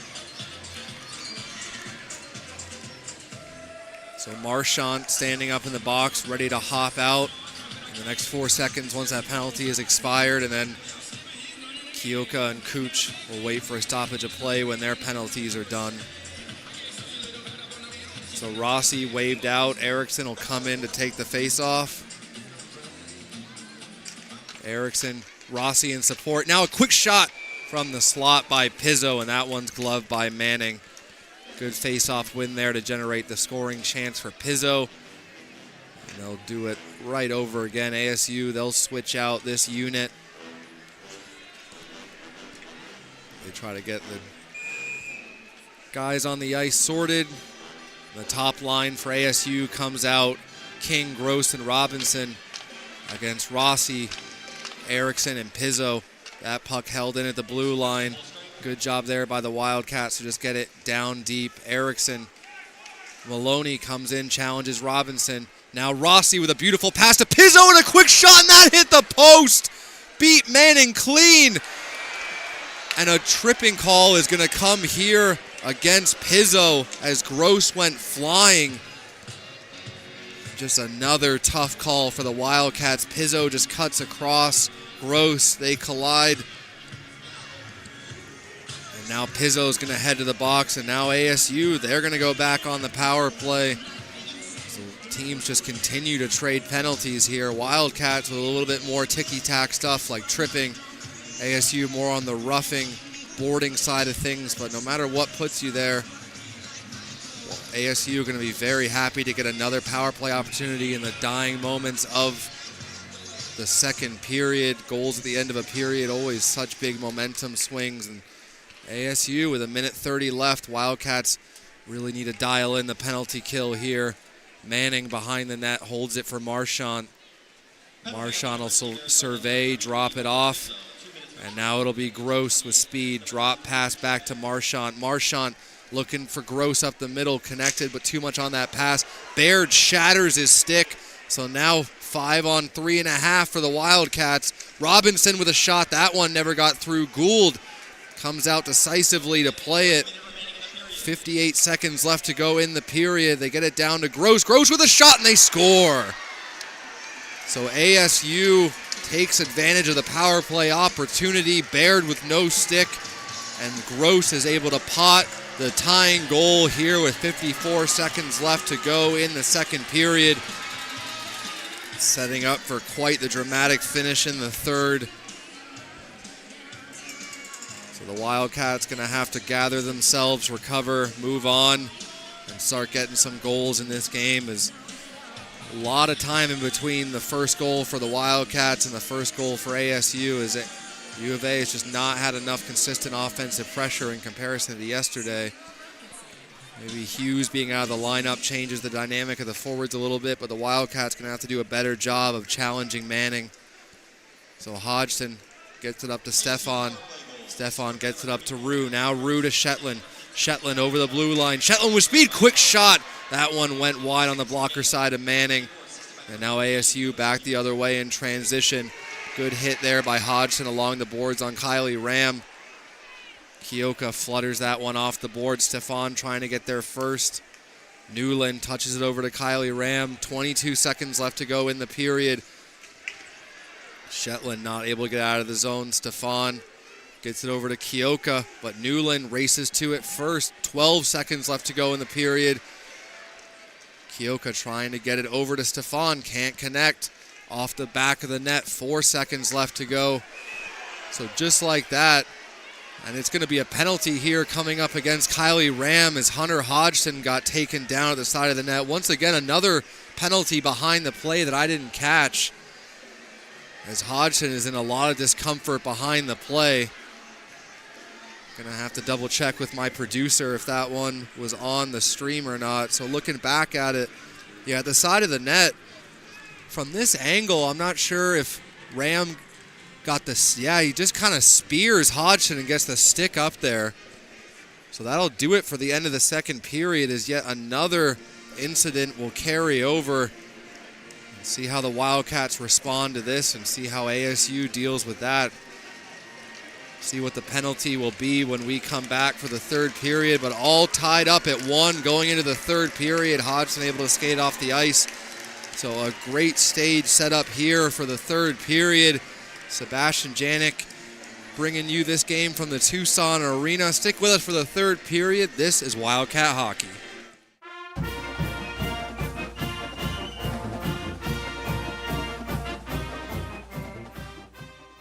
Here with Will Josephson, you're finishing up your time here at the U of A, moving into these final ASU games of the season.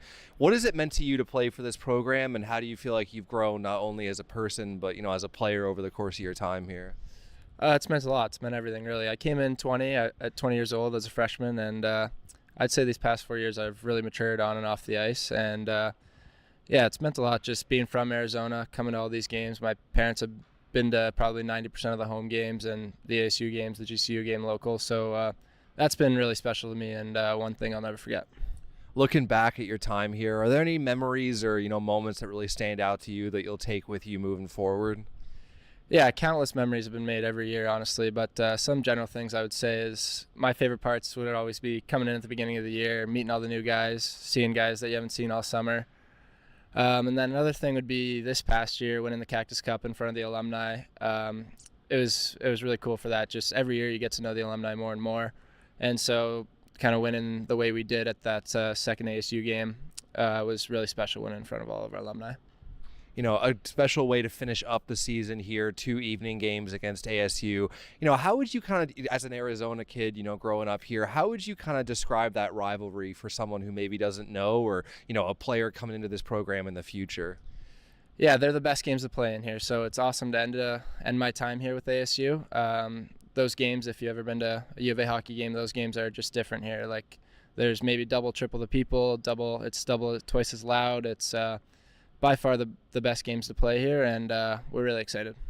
You know, you were fortunate enough to learn under some of the great leaders from this program, Anthony Cusinelli, Jesse Lowell. How do you feel like your time here, you know, in a leadership role can maybe help move the program forward with some of the next guys stepping into those shoes?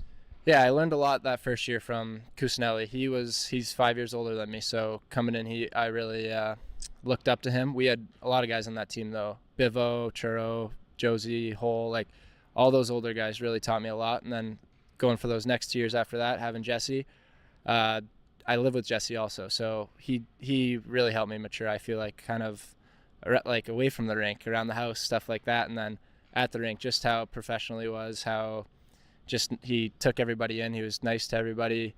He treated everybody the same. So I learned a lot from Jesse, and I'm thankful for that. And hopefully I took enough from those guys that I can pass it down to some of the guys that were around this year.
Alrighty, once they hit the ice.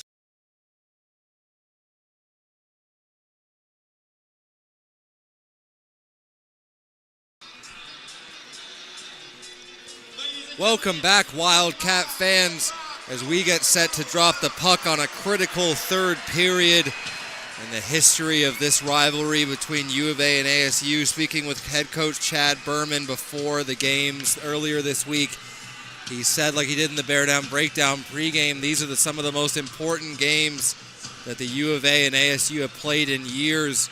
Both teams fighting for their spot in the national tournament. And then you put on top of that senior night here at the Tucson Arena, a packed house, a lot of people in the building, a lot of excitement. And hopefully the Wildcats will be able to come away with the win here. So at the end of the second period, Hunter Hodgson was speared by Tyler Kiley Ram and currently up on the board. There is a 5-minute major. I'm sure we'll get an explanation from the scoring table once we get the puck dropped. But up on the board right now, number 13, Tyler Kiley Ram, 5 minutes as Hunter Hodgson took a rough ride from the spear of Kiley Ram. He was down in a lot of discomfort after that play. I'm sure he's back on the bench though. Hodgson's an incredibly tough kid. So in to serve the penalty, looks like it'll be number 92, Mark Ducharme. So the Wildcats will start this third period all tied at 1 with a 5-minute major power play and a huge opportunity here for the Wildcats. So Rue in to take the face-off against Hunter Friesen. Friesen able to win it back. And once the PA gets on, we'll see if we'll get an explanation for exactly what the call was. At the end of the second period, ASU penalty on number 13, Tyler Kiley Ram for spearing. 5-minute major and a game misconduct, being served by number 92. So a 5-minute major and a game misconduct for Tyler Kiley Ram. So the ASU without one of their key players now in a 5-minute major power play. Wildcats get it over to Walker. Walker surveys, looks to the slot, thinks better of it, switches out with Tyler Shetland. Now Shetland down to Kioka. Doesn't get a whole lot on that one-timer, but Walker retrieves, keeps the play alive. Walker back to Kioka. Shetland setting up for the one-timer. Shetland decides to try to go back against the grain. Not able to connect. So now Walker at the blue line, gets in, tries to feather it to the middle. Good defensive play there by Palmer. Now Kioka with a quick shot. That one never got through on Manning. Kioka now in a race for the puck, hunted down, but gets to it first, then gets over to Walker. So now a chance for Carter Hanrahan over the line. Drops it down for Rue. He gets taken down, no call on the play. So behind the net, Hanrahan ties up his man. Rue pulls it out of the pile. Gets it over to Swiger. Now back to Swiger with a shot, and that one hit the post. So 2 posts for the Wildcats so far this evening. Now Maloney with a quick shot, a great block there as that one never got through. But ASU not able to clear it quite yet. A little bit unfortunate there for Phillips as that one got stuck in the equipment and couldn't get it out. Now Swiger over to Maloney. Maloney to Curley, quick chance looking for a tip out in front from Rue. And Rue puts that one into the skates of a Sun Devil. Swiger does a great job to knock that one down, but just can't keep it in the zone. So Curley just not quite able to pick up that puck. 2:56 left to go on the 5-minute major to Kiley Ram, and the Wildcats really need to start getting some offensive pressure here. That could have been a dangerous shorthanded break for King. Maloney gets taken down. So bodies flying everywhere at the red line, but that's good for ASU as they continue to kill off this penalty. Gould waits, goes back to Swiger. Swiger has the puck stripped from him, but Rossi absolutely buries his man. Now Tyler Shetland the other way. Shetland tries to get the pass across, fights it out to the front of the net. And the refs blow it dead. A quick whistle there. Shetland tries to make that final backdoor pass, just can't connect. After Ari Rossi absolutely blew up Carson Cooch. So a huge hit by Ari Rossi leads to a chance for Tyler Shetland. But with 2:23 left to go in the 5-minute major, would really love to see the Wildcats start to pile on some shots on this power play. I'm a huge fan of the beautiful passing plays, but just a little bit more in terms of shot volume. Test Manning, but now Walker spins off the check from the boards. Walker tries to go back out in front to Shetland. Manning diving across the crease. Maybe would have got there, but Shetland never got the shot away. Now Kioka over to Stefan. Stefan with a shot and a great glove save by Manning as he pulls that one out of the air and gets the face-off. So another offensive zone face-off here is now the Wildcats out shooting ASU 25-17. ASU has spent a lot of time sitting in that penalty box, so that's part of the reason the Wildcats shots have been able to outpace ASU. The Wildcats here, a power play goal would go a long way to settling the nerves of everyone in this building and on that Wildcats bench. So now Stefan up to the point to Kioka, down to Stefan, Shetland down behind the net. Walker can't handle that bouncing puck, and ASU does a good job to get this one out. So the ASU penalty kill has been very impressive so far in the first 3 minutes. Walker just decides to backhand this down. Manning gets there and plays it. And that's an easy out for ASU. So Maloney down with it now behind the goal. They'll look to set up the breakout. 16:25 left to go in the third period, all tied at 1. Maloney, long lead pass for Hanrahan. Gets it over to Rossi. Rossi would have had Maloney in the middle, but just couldn't get it over to him. So now Jack Curley at the side of the net. Back to Maloney. Over to Curley. Curley into the slot. Hanrahan can't get a stick on it. Maloney goes over to the side there to Stefan. Stefan with it, playing catch at the dot. Him and Rossi will switch out. Crowd getting a little restless here. Curley looking backdoor for Stefan, but just wasn't quite in position. So with 48 seconds, that's all that's left now. That puck too far out and forward to Hanrahan, as Manning will glove that in the dying minute of this 5-minute major that the Wildcats obviously would have loved to capitalize on, but just have not been able to pull the trigger and beat Manning. So 15:43 left to go in the third period, all tied at 1. Rossi can't win it, but Hanrahan comes in support. Back to the point to Kioka.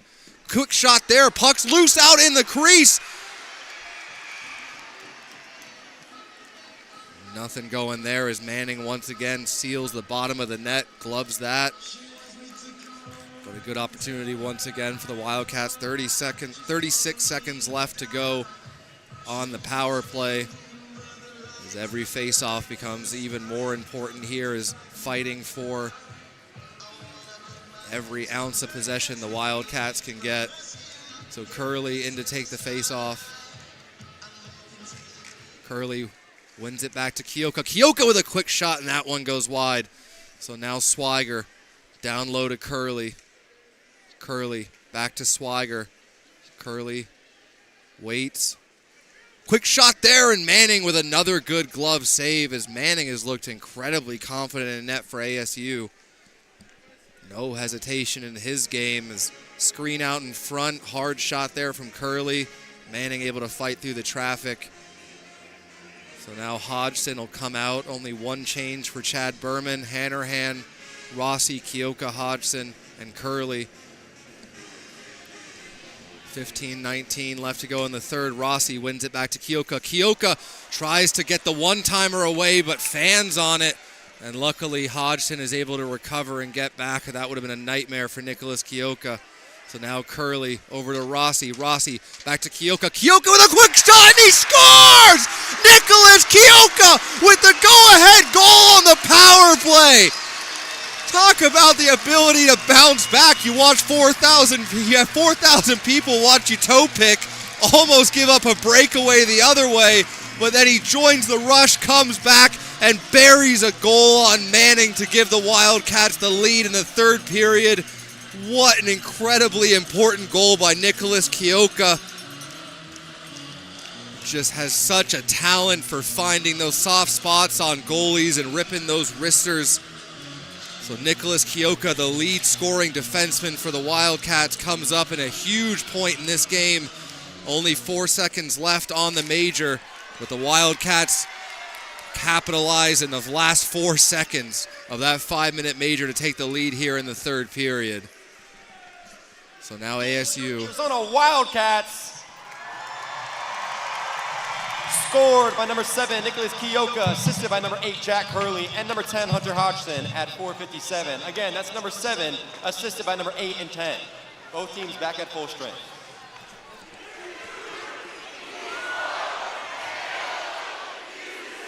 So the Wildcats with a huge goal here in the third period, but a lot of time left for ASU to try to dig away at this lead. And it's just such an electric atmosphere at the Tucson Arena. Would love to have seen that 5-4 night with this type of crowd in the building, but that kind of level of tenseness and intensity. A rip shot there. Robinson gets another shot away as they just try to pepper everything at Gould. But a couple shots, none of them end up hitting him, as Gould hasn't had any work really at all so far this period because of that penalty. So he's going to have to stay sharp. Robinson looking for the tip from Gross, and a good job by Gould to snare that. And the most important thing for the Wildcats now is staying disciplined. Do not get drawn into any of the extracurriculars, and just make sure you stay out of the box against a dangerous ASU power play. 13:50 remaining in the third period. Nicholas Kioka with the go-ahead goal in the third period in the final seconds of the major to Tyler Kiley Ram. But not only is that penalty detrimental to ASU, but Kiley Ram, a terrific player for the Sun Devils, he's done for the night. So they'll have to make up for the absence of him. But now Marchant dancing at the blue line, trying to evade Stefan, and he does. They look to get it down low, can't connect. Another chance out in the slot. Glove down there by King as he works it around. 2 players on him. Tries to go back to the point, and they do, and a huge shot there from Marchant. But the Wildcats able to get it out of the zone. Little touch pass by Rue, just can't connect. So now Cosden, he gets hounded down by Newland. Cosden with a nice move to create some space, throws it out of the zone, and that goes all the way down. But beating out the icing is Dylan Walker, so what an effort by Dylan Walker to get in and beat out the icing. Now Nicholas Kioka in, and that one just deflected off the glove of Manning. What a wrist shot there by Nicholas Kioka with all the time and space in the world after Dylan Walker beat out that icing with a huge effort. This one goes all the way down, but no icing. Kioka tries to get it up quickly to Walker. He can't touch it, and that means it will come back into the U of A zone. 12:41 left to go in the final home game of the 2024-2025 regular season. Thank you so much to everyone who's tuned into the broadcast over the course of the season, and hopefully you can get down here in person to see Wildcat hockey at the Tucson Arena when we return next season. But right now, 12:40 is all that matters to this group, these fans, and everyone involved with Wildcat hockey. As Dylan Walker creates a little bit of space, gains the red line, dumps it in. Now Tristan Swiger forces Manning to come out and play the puck. Curley comes down the boards. Wildcats, Kioka fakes the one-timer. Kioka tries to get the shot away, but a good job there by number 25 and Trevor Kennedy to get in the lane and elevate that puck up into the netting. So Nicholas Kioka having himself quite the third period here. Huge goal, one great opportunity, as he's the hero right now for the Wildcats as Ari Rossi comes in to take the face-off against Phillips. Rossi able to win that one, but good support from the Sun Devils as Kennedy comes away with it.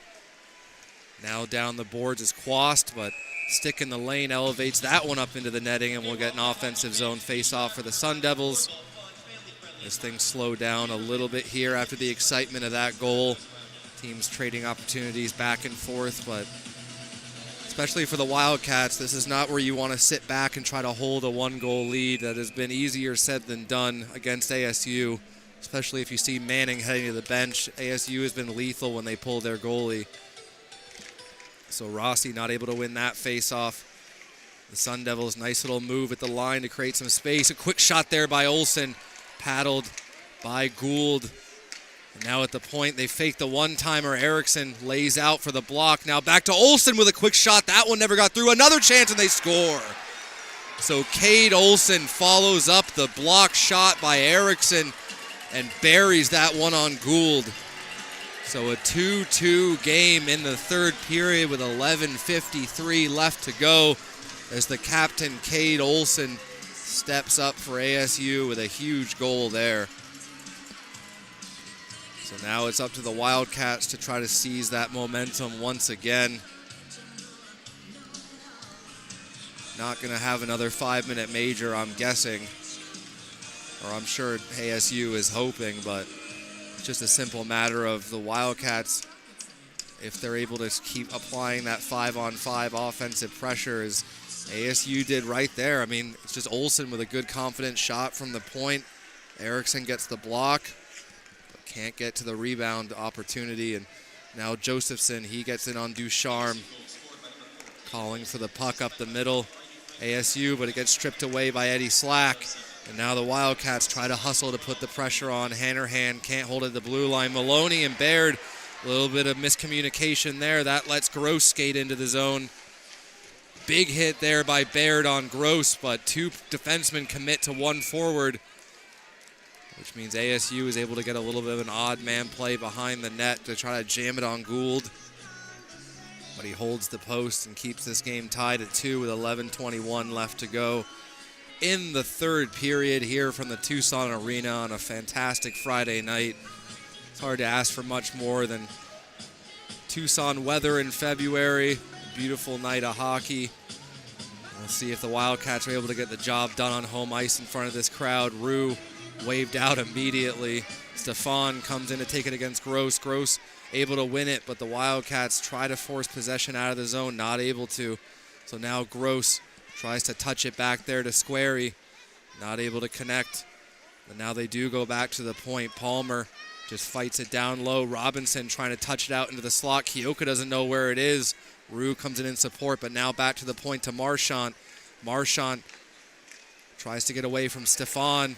Stefan trying to lead Hunter Hodgson all the way out, but not able to spring the breakaway as the Wildcats look to change a couple players behind. Rue in a battle with Squarey. So now Palmer behind the net as ASU changes out and gets their top line out there with King, Robinson. We'll see who's complimenting them up front. Looks like Newland.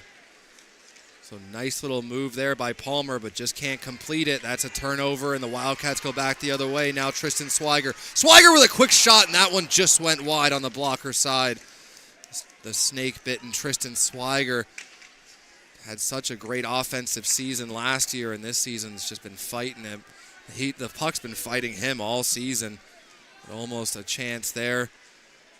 Wildcats trying to push it past the red line. ASU not able to get it in deep. That allows Baird to get to it first. Now Baird shields behind the net. Not able to get past King, though, and a great active stick by Gould as that puck was labeled for Newland in the slot right in front of the blue paint. But Gould reaches out and pokes that away. So shots are now 33-23 in favor of the Wildcats as we'll get a media timeout here. Hayden Gould will get his stretching routine, and each team will try to draw up a strategy as Berman doesn't have the whiteboard out. He's just simply got his hands up trying to explain to the guys what needs to get done. Doesn't need to give them X's and O's at the moment.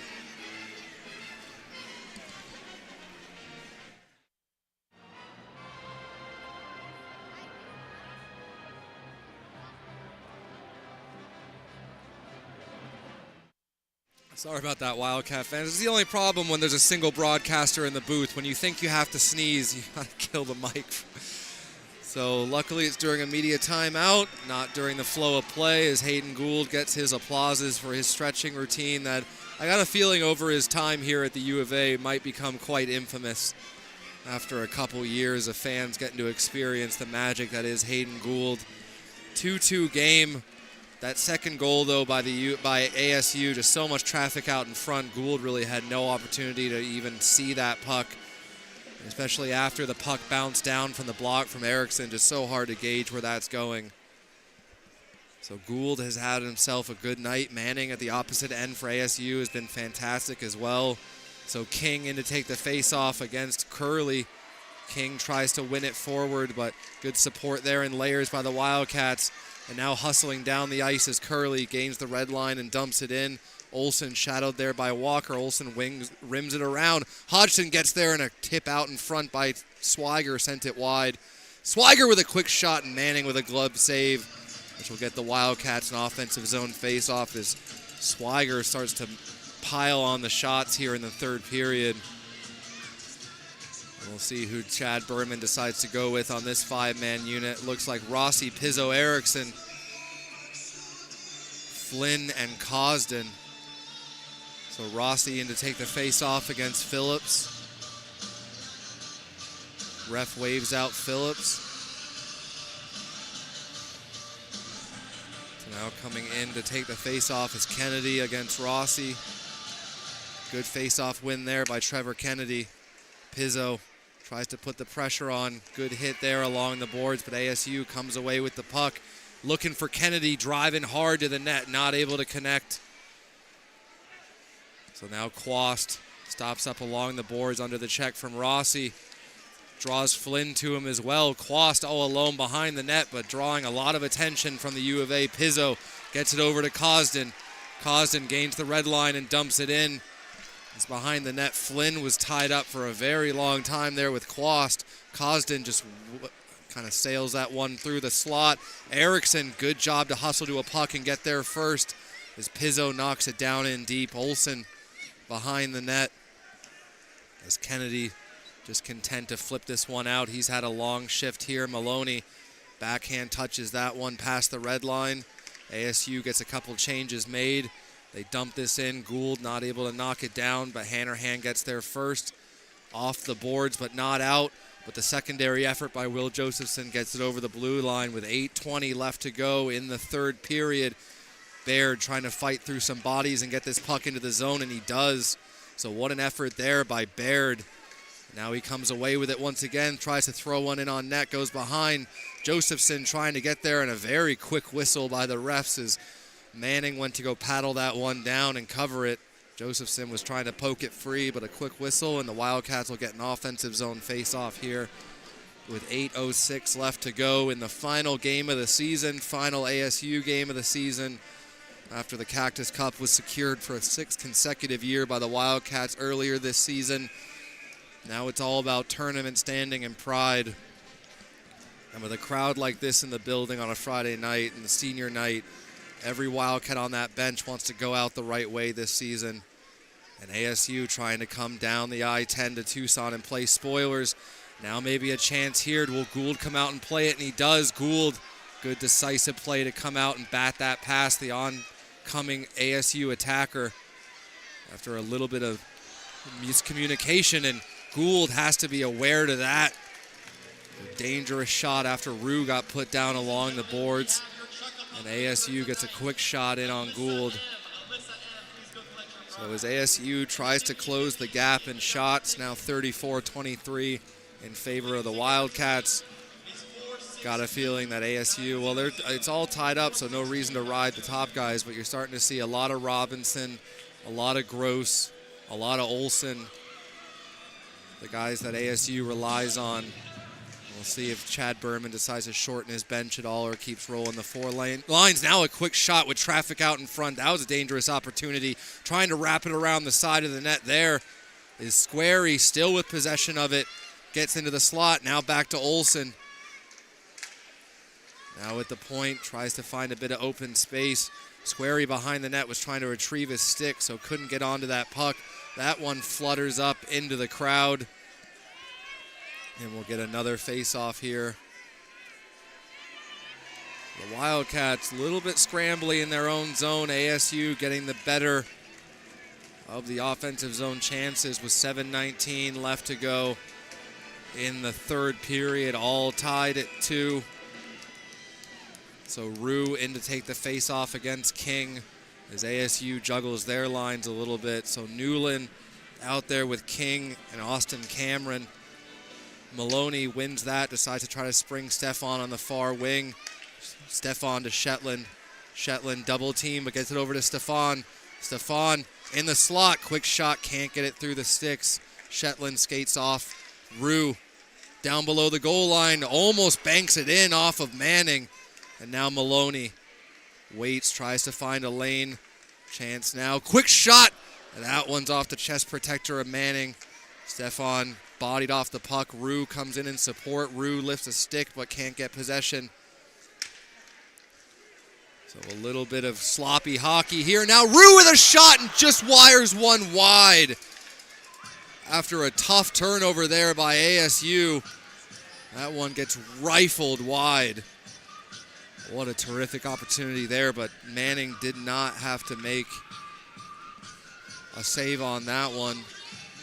So 6:37 left to go in a tense atmosphere here at the Tucson Arena. This building just waiting to erupt after a Wildcat goal, or possibly cry driving home after an ASU one, but we're going to hope for the former and not the latter there. So in to take the face-off is Curley. Walker down low, feeds it over to Swiger. Swiger looking for Curley out front, not able to get it to him. Quick shot there, and that one goes wide. Now Kioka with it. Kioka waits, quick shot, looking for a tip out in front. A lot of traffic, but Walker goes down. Quick shot, looking for another tip attempt, and that one's up into the netting as well. So the Wildcats with 6:16 left will get another offensive zone draw, as someone for the Wildcats is going to try to be the hero in front of, don't have the official number for fans in the building tonight, but it certainly feels like one of the best attendances U of A has gotten in a while. There's nothing better than ASU U of A hockey, except for obviously when the U of A takes the win. Got to be a little bit biased on the U of A channel, but ASU has played much better than they did yesterday. Really made some adjustments, didn't allow the Wildcats to get a lot of clean opportunities. And now back the other way is Olsen. Olsen gets taken down. Hodgson one-hands that up the boards. Curley elects to lift that one up. Erickson with some great hustle to force the play from Marchand. Olsen gets it back to Marchand. He turns away from the pressure. Marchand with a nice burst of speed all through the middle, all alone. Gould gets the blocker on it and then covers it up. So Ty Marchand with an incredible individual effort almost skates in from the red line and scores. So Ty Marchand showing off how he can be dangerous, and the Wildcats with 5:30 left. Every little decision here is going to matter a heck of a lot. So the Wildcats able to win that over to Maloney, but ASU gets possession. They try to feed it to the slot. Can't connect. So now ASU trying to feed it up the boards, doesn't connect. No icing on the play. Maloney dishes it across. Now ASU looking for Ducharme in the slot, not able to connect. Erickson racing there, gets there but gets put hard into the boards by Ducharme. Maloney, that's a dangerous one off the side of the net, and the Wildcats fortunate no ASU Sun Devils were in the vicinity. Erickson all alone, gets in, gets his own dump, takes a hard hit there from Olsen, but Erickson pops right back up. Allows Will Josephson to get there. Now Will Josephson behind the net, tries for the wraparound. Didn't get a whole lot on it, and Manning covers up. So Brian Erickson with a fantastic individual effort to get that puck in deep, follow up the dump, get some possession. And now the Wildcats will get a line change here, an offensive zone draw. See who Berman decides to go with, as every offensive draw now becomes so important. So it looks like Josephson out there with Hannerhan and Slack. And then Kioka and Hodgson up at the point. Josephson not able to win that one. ASU tries to hammer it off the boards. That took a funky carom. Quast taken hard into the boards by Slack. Dangerous hit against the boards. Ref's arm stayed down as Hannerhan got buried. But Slack now with it, feeds it back to Hannerhan. Now Carter Hannerhan. Quick shot, that one never made it in on net. Now Kioka waits for it to come to him. Chance out in front, and Hannerhan, that one he just deflected wide as Kioka was looking for the touch there from Hannerhan. Slack racing to it, can't get possession. Four-man battle along the boards. Wildcats change a couple bodies. Josephson gets that up into the ASU zone as Slack and Josephson want to get a line change here. Keoka ties up Quast as both teams change out with 3:46 left to go in the third period. Hodgson under pressure from King. Gets it over now. Stefan with Rue driving middle. Stefan can't complete the pass, and now maybe numbers for ASU coming the other way, but Olsen can't keep possession as the Wildcats feather it up to Rue. Now 3-on-2 for the Wildcats. Stefan over to Shetland, and that one just went high and wide. What an opportunity for Tyler Shetland, but just couldn't bury that one. And now Rue, first over the blue line, gets to it, dumps it in deep, and the Wildcats want to change here with 3:10 left to go. So now Olsen tries to feed it up to King. Can't connect, but somehow gets through a Wildcat. Now Newland in. They go out in front, and Gould with a fantastic glove save. King didn't get a whole lot on that, but Gould had to be aware and get a glove out to stop it as what looked like a play the Wildcats had shut down ends up coming back the other way for a dangerous chance almost out of nowhere. 2:56 left to go, and with every second that ticks down, more and more drama here at the Tucson Arena. Certainly some nerves here from fans in the building and players on the bench, but Wildcats have been working hard here. Palmer, Gross dishes it down low. Squarey taken into the boards by Hodgson. Curley comes in support. Two Wildcats down low, two Sun Devils down low as they battle away for it. Curley tries to strip the puck out of the skates. Robinson trying to do the same. Curley gets to it first. Swiger just lifts that one up into the neutral zone. Chioka decides to circle back, be a little bit more defensive on it. So now that one comes bouncing into the Sun Devil zone. Marchant gets a good amount on that backhand, gets it across. Keoka touched into the zone by Walker. Not sure how that one ended up out of play, but it did. So that puck will come outside of the U of A zone. 2:11 left to go as guessing guys are starting to grip their sticks a little bit tighter. Everyone knows what this game is worth, what it means to every player on the ice. So Rue tries to win it, not able to. Olsen gets to it, bounces it off the boards. Great hand-eye there, but a chance for ASU shut down. Now Olsen diving block, not in the lane. That one goes wide. 1:55 left to go in the third. Olsen with a shot. That one hits Gould, but it's still loose out in front. Whistle has not gone, and it finally does. Gould didn't have a cover on it, but puck down by his pads in the blue paint. Refs blow it dead. So ASU with an offensive push here in the final 2 minutes. Wildcats really need to try to match that at the moment. And they've certainly been giving it their all, but ASU has been a much better team here on this Friday night than they were on Thursday. So Will Josephson in to take the face-off, one of the two graduating seniors, but he gets waved out of the dot here. The ref gives him the explanation why. Josephson skates out of the dot. Slack comes in to take it. ASU wins it.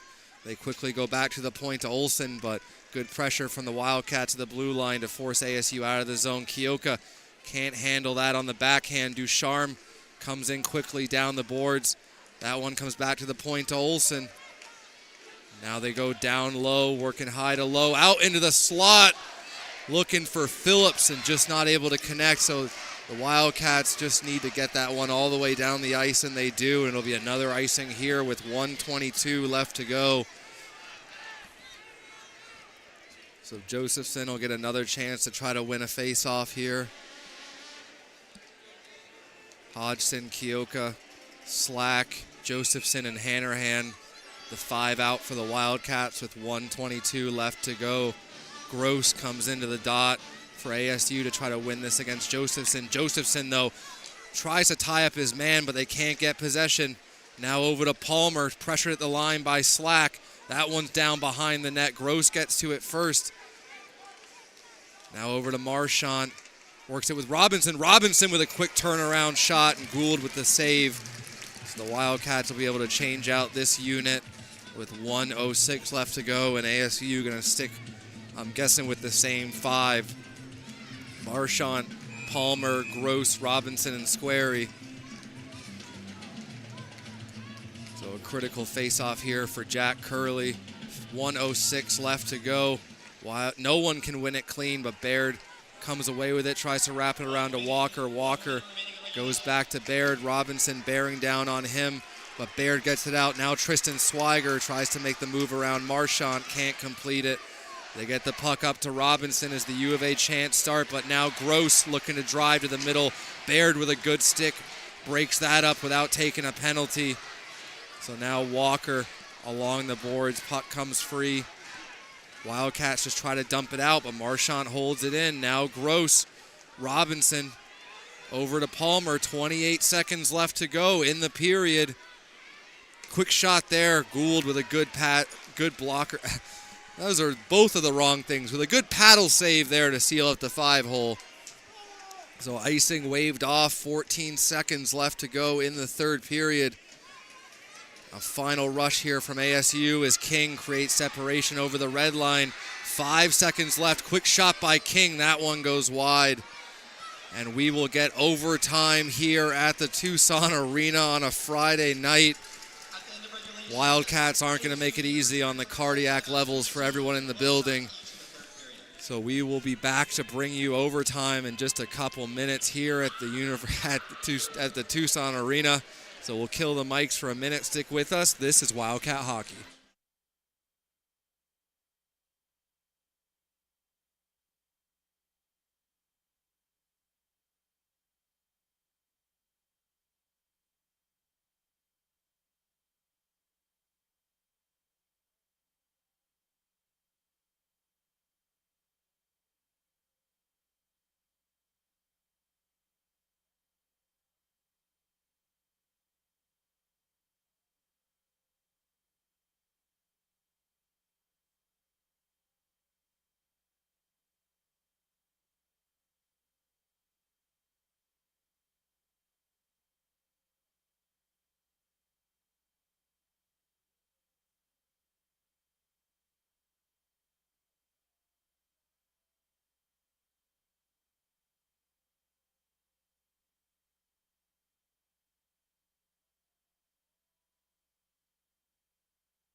So after the brief break, we are back for overtime. Certainly not the most calming way to spend a Friday evening, no matter which team you're a fan of. So 3-on-3 overtime hockey here. Thousands of eyes on these Wildcats hoping to go home happy. And ASU trying to ruin the evening of everyone in this building in Tucson.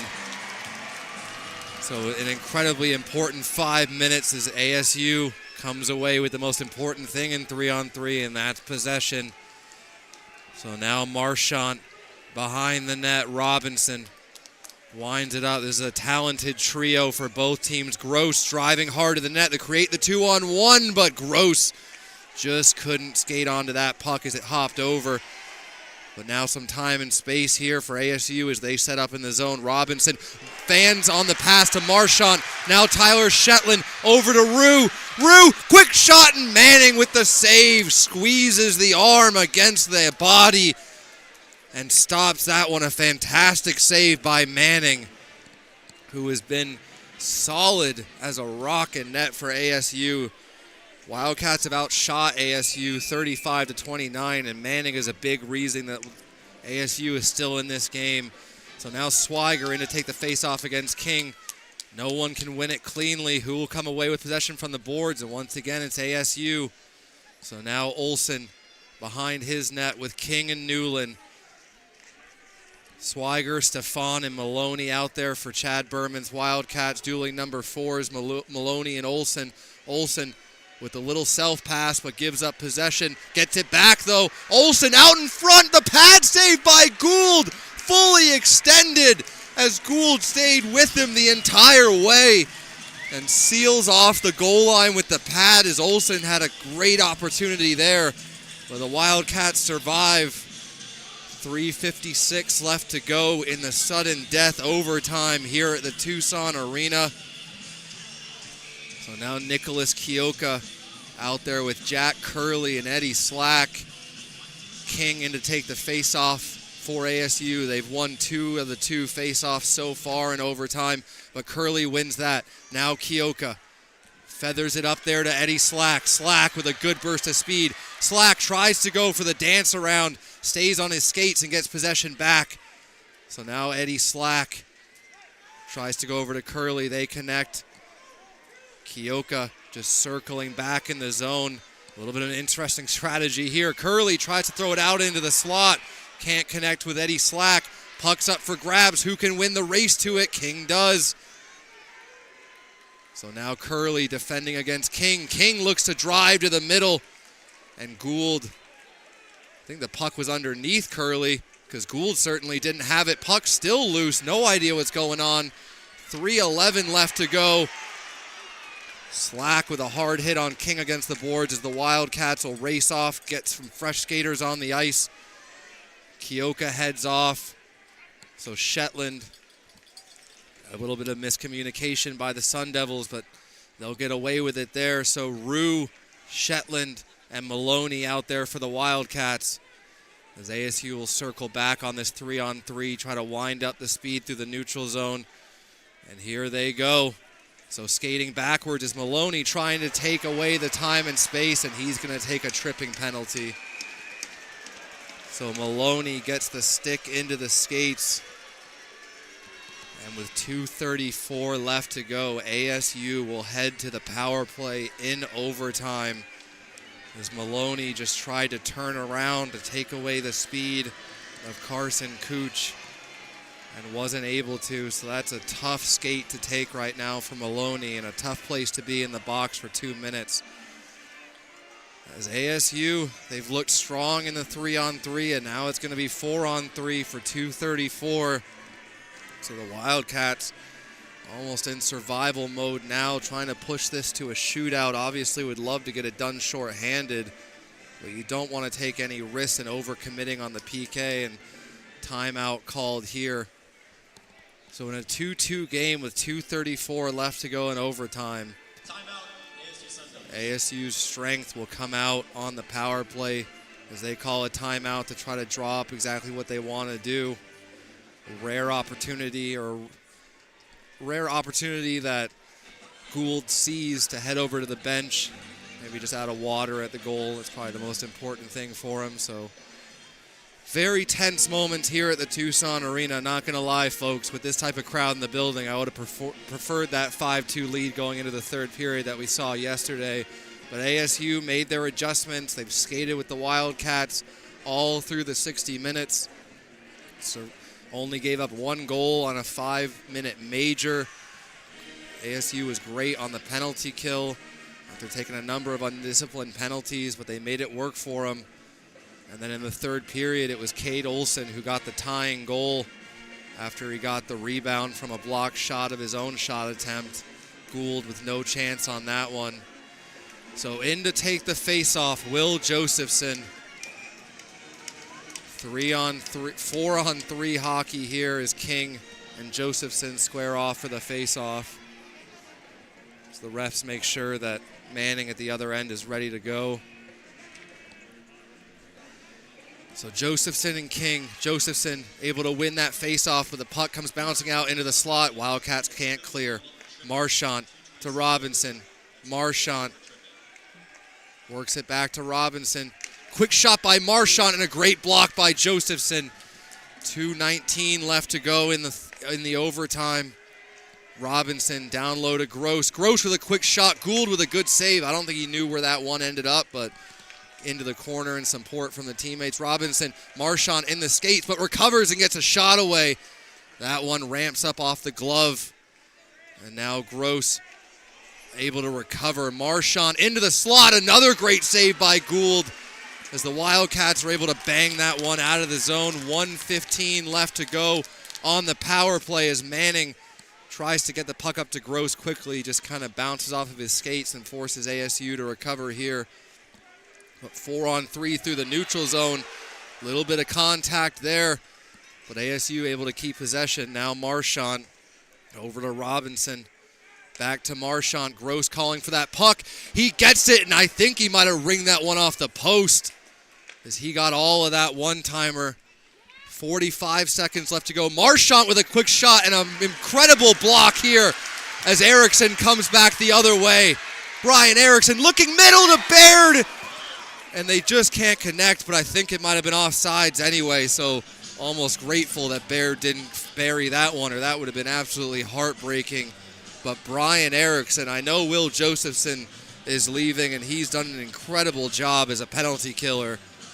But Brian Erickson is going to take up that mantle. So now Josephson in to take the face-off. Josephson wins it, but Newland just comes forward and gets possession. 29 seconds left to go on the penalty to Maloney as ASU slows things down. Now Newland looking for a lane. Fake shot there, down to Olsen, and a beautiful blocker save by Gould. 11 seconds left to go on the power play. The Wildcats, if they can get one more clear here. A little bit of miscommunication there. 2 seconds left to go. Palmer comes down low below the goal line. Maloney out of the box. Josephson puts his man into the boards, and that'll do it with 25 seconds left to go. Josephson puts that one up against the boards. I don't think he wants to risk it coming free to an ASU player, but instead it comes free to Josephson as he races over the red line. Now over to Maloney with 10 seconds left. Maloney with a quick shot. Puck's loose out in front, and Manning diving onto it. No one can get to it. 3 seconds remaining. And just like that, we will go to the shootout once again. If it couldn't get any more anxiety-ridden tonight, now we get to go to the shootout. So in the final 11 seconds, the Wildcats almost able to bury one, but Manning sprawled out. Make sure that no one can get to that puck, and the Wildcats with an incredible penalty kill here in the overtime. Now it comes down to the shootout. Certainly anyone's game. Manning has been fantastic in net for ASU. Gould fantastic for the U of A. So dueling goaltenders here, more so than anything else. Both teams with some very talented forwards in terms of their ability to convert on the shootout with some beautiful moves. For the Wildcats, you got to think of guys like Dylan Walker, Riley Rue, Wyatt Stefan. And then on ASU side, definitely going to look at maybe Matthew Gross, Ryan Robinson, Ty Marchant, maybe the captain, Cade Olsen. So tense moments here in the shootout as all eyes will be on one individual skater and one goalie. So the thousands of sets of eyes in this building on a Friday night in Tucson will be locked in at center ice to watch that lone shooter. That's one thing where these guys, you got to think they have absolute nerves of steel. I mean, the idea of being put out there one-on-one against a goalie, thousands of people watching, final game of the season, senior night. One team is going to leave this barn very happy, and one team is going to leave very upset. And as we get set to drop the puck on the shootout, we're going to find out here soon. So first shooter for ASU will be number 23, Wyatt Palmer. So Palmer picks up the puck at the red line, slows everything down, serpentine move, Palmer in, Waite shoots, and Gould stays with him the whole way. Hayden Gould didn't bite for a second, stayed with Palmer the whole way.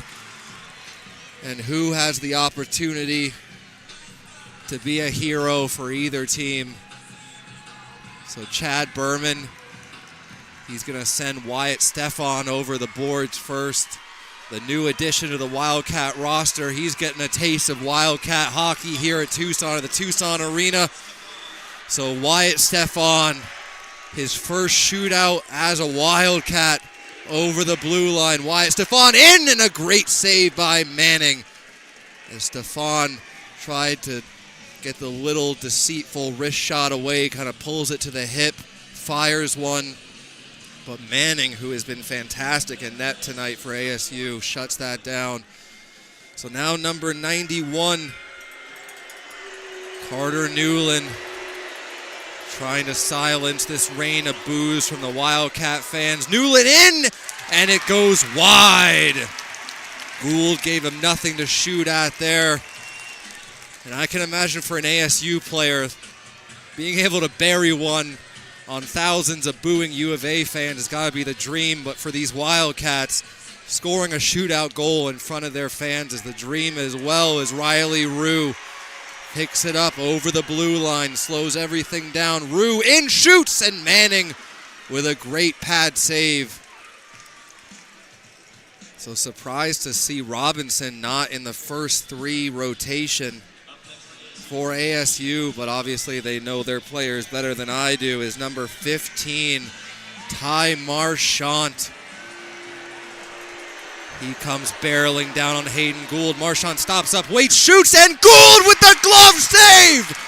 What a stop by Hayden Gould on Ty Marchant. As the first three skaters for ASU get shut down. And who's going to come out for the Wildcats? It'll be Nicholas Kioka, the player who let me pronounce his name wrong for 2 years. But I'll forgive him for it if he can bury this one and send us all home happy. Nicholas Kioka over the line against Manning. Kioka in, Waite shoots, and Manning with a fantastic save. So I'm still going to hold that mispronunciation error over Kioka's head for a while, but Manning has just been fantastic for ASU. Kioka not able to finish that opportunity. And after the first three, now Matthew Gross. He's been a very impactful player for ASU the last two games, and he's trying to make the biggest impact of all now.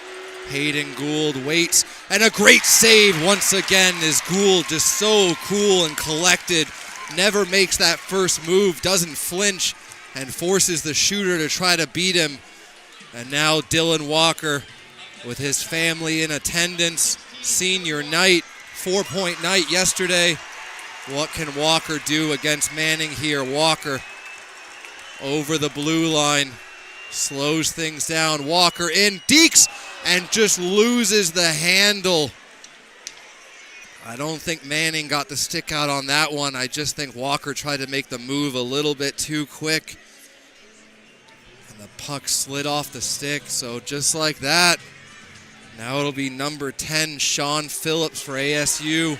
As we get into the fifth shooter, Phillips in, waits. Great job by Gould once again to not bite on the deke. Certainly, though, at my age, with my heart, I don't know how much more of this I can take. So hopefully Tyler Shetland, one of the graduating seniors, can just get this over with so everyone can take a deep breath. Now Tyler Shetland over the blue line, skates onto this puck. Shetland in, Waite shoots, and Manning with another great save. As both of these goalies are putting on an absolute clinic, to the dismay of myself and every other Wildcat fan in the building. So now Ryan Robinson, number 71 for ASU, their most talented forward, Robinson in, shoots, and can't get it under the bar as he tried to elevate it past Gould. So one more bullet dodged by the U of A as Robinson, such a dangerous player, has some great silky hands, but can't get that one under the bar. Who is Coach Berman going to go with here? So it looks like, is that going to be Ari Rossi? It is Ari Rossi for the Wildcats. Skates in on Manning. Rossi in, waits, shoots. Just can't get it through the 5-hole as Manning shut that down. So now moving on to the 6th shooter. ASU sends out Grady Franklin. This is the longest shootout I've seen here at the Tucson Arena, and definitely the most nerve-wracking one, but Grady Franklin trying to play the villain. Grady Franklin in, shoots, and Gould with the save. Just so aggressive, so far out. Just an incredible amount of confidence there from Hayden Gould, which you love to see rewarded. So the Wildcats here, they decide to go with Will Josephson. So Will Josephson over the red line, picks this puck up, skates it on Manning. Josephson in, tries to go 5-hole, and that one doesn't go. So we move on to the 7th shooter. It'll be Jake King. He's been another dangerous forward for ASU the last 2 games. Not getting on the score sheet, but driving the play. So now King in on Gould. Gould aggressive out of the paint. King comes in, waits, steaks, and sends it wide. And Gould does such a good job of being far out of the paint as the shooter comes skating in, forces them to either take a shot or go for a deke, and if it looks like deke first, he just kind of retreats and Shields shuts off anything. And now Tristan Swiger over the line. Swiger comes in on Manning. Swiger in, shoots, and he scores! Tristan Swiger with his first goal of the season buries it and wins it for the U of A in the shootout. Tristan Swiger, the hero, and the Wildcats on senior night get it done, and everyone gets to go home happy. What an amazing job by Tristan Swiger, who has been snake-bitten all year, but when it counts the most over the course of the season, he delivers. So the Wildcats in a 7-round shootout with Hayden Gould looking like he's dead on the ice. He didn't have a heart attack though. Ice in those veins was able to come up huge, and Tristan Swiger comes up even bigger as Gould gets a round of applause from the adoring Tucson crowd here. What an incredible way to finish off this night, and everyone will get to go home happy. So thank you so much, everyone, for tuning into the broadcast over the course of this season and tonight. It's been an absolute pleasure bringing you these games during my time here at the University of Arizona Wildcat Hockey Program. Not sure if I'll be back next season, so this might be the last game I ever call, and what a way to go out on the goal from Tristan Swiger. So thank you so much, everybody, for tuning in, and thank you to Tristan Swiger for finishing that shootout. Sebastian Janik, thank you so much for tuning in. This has been Wildcat Hockey. See you next season.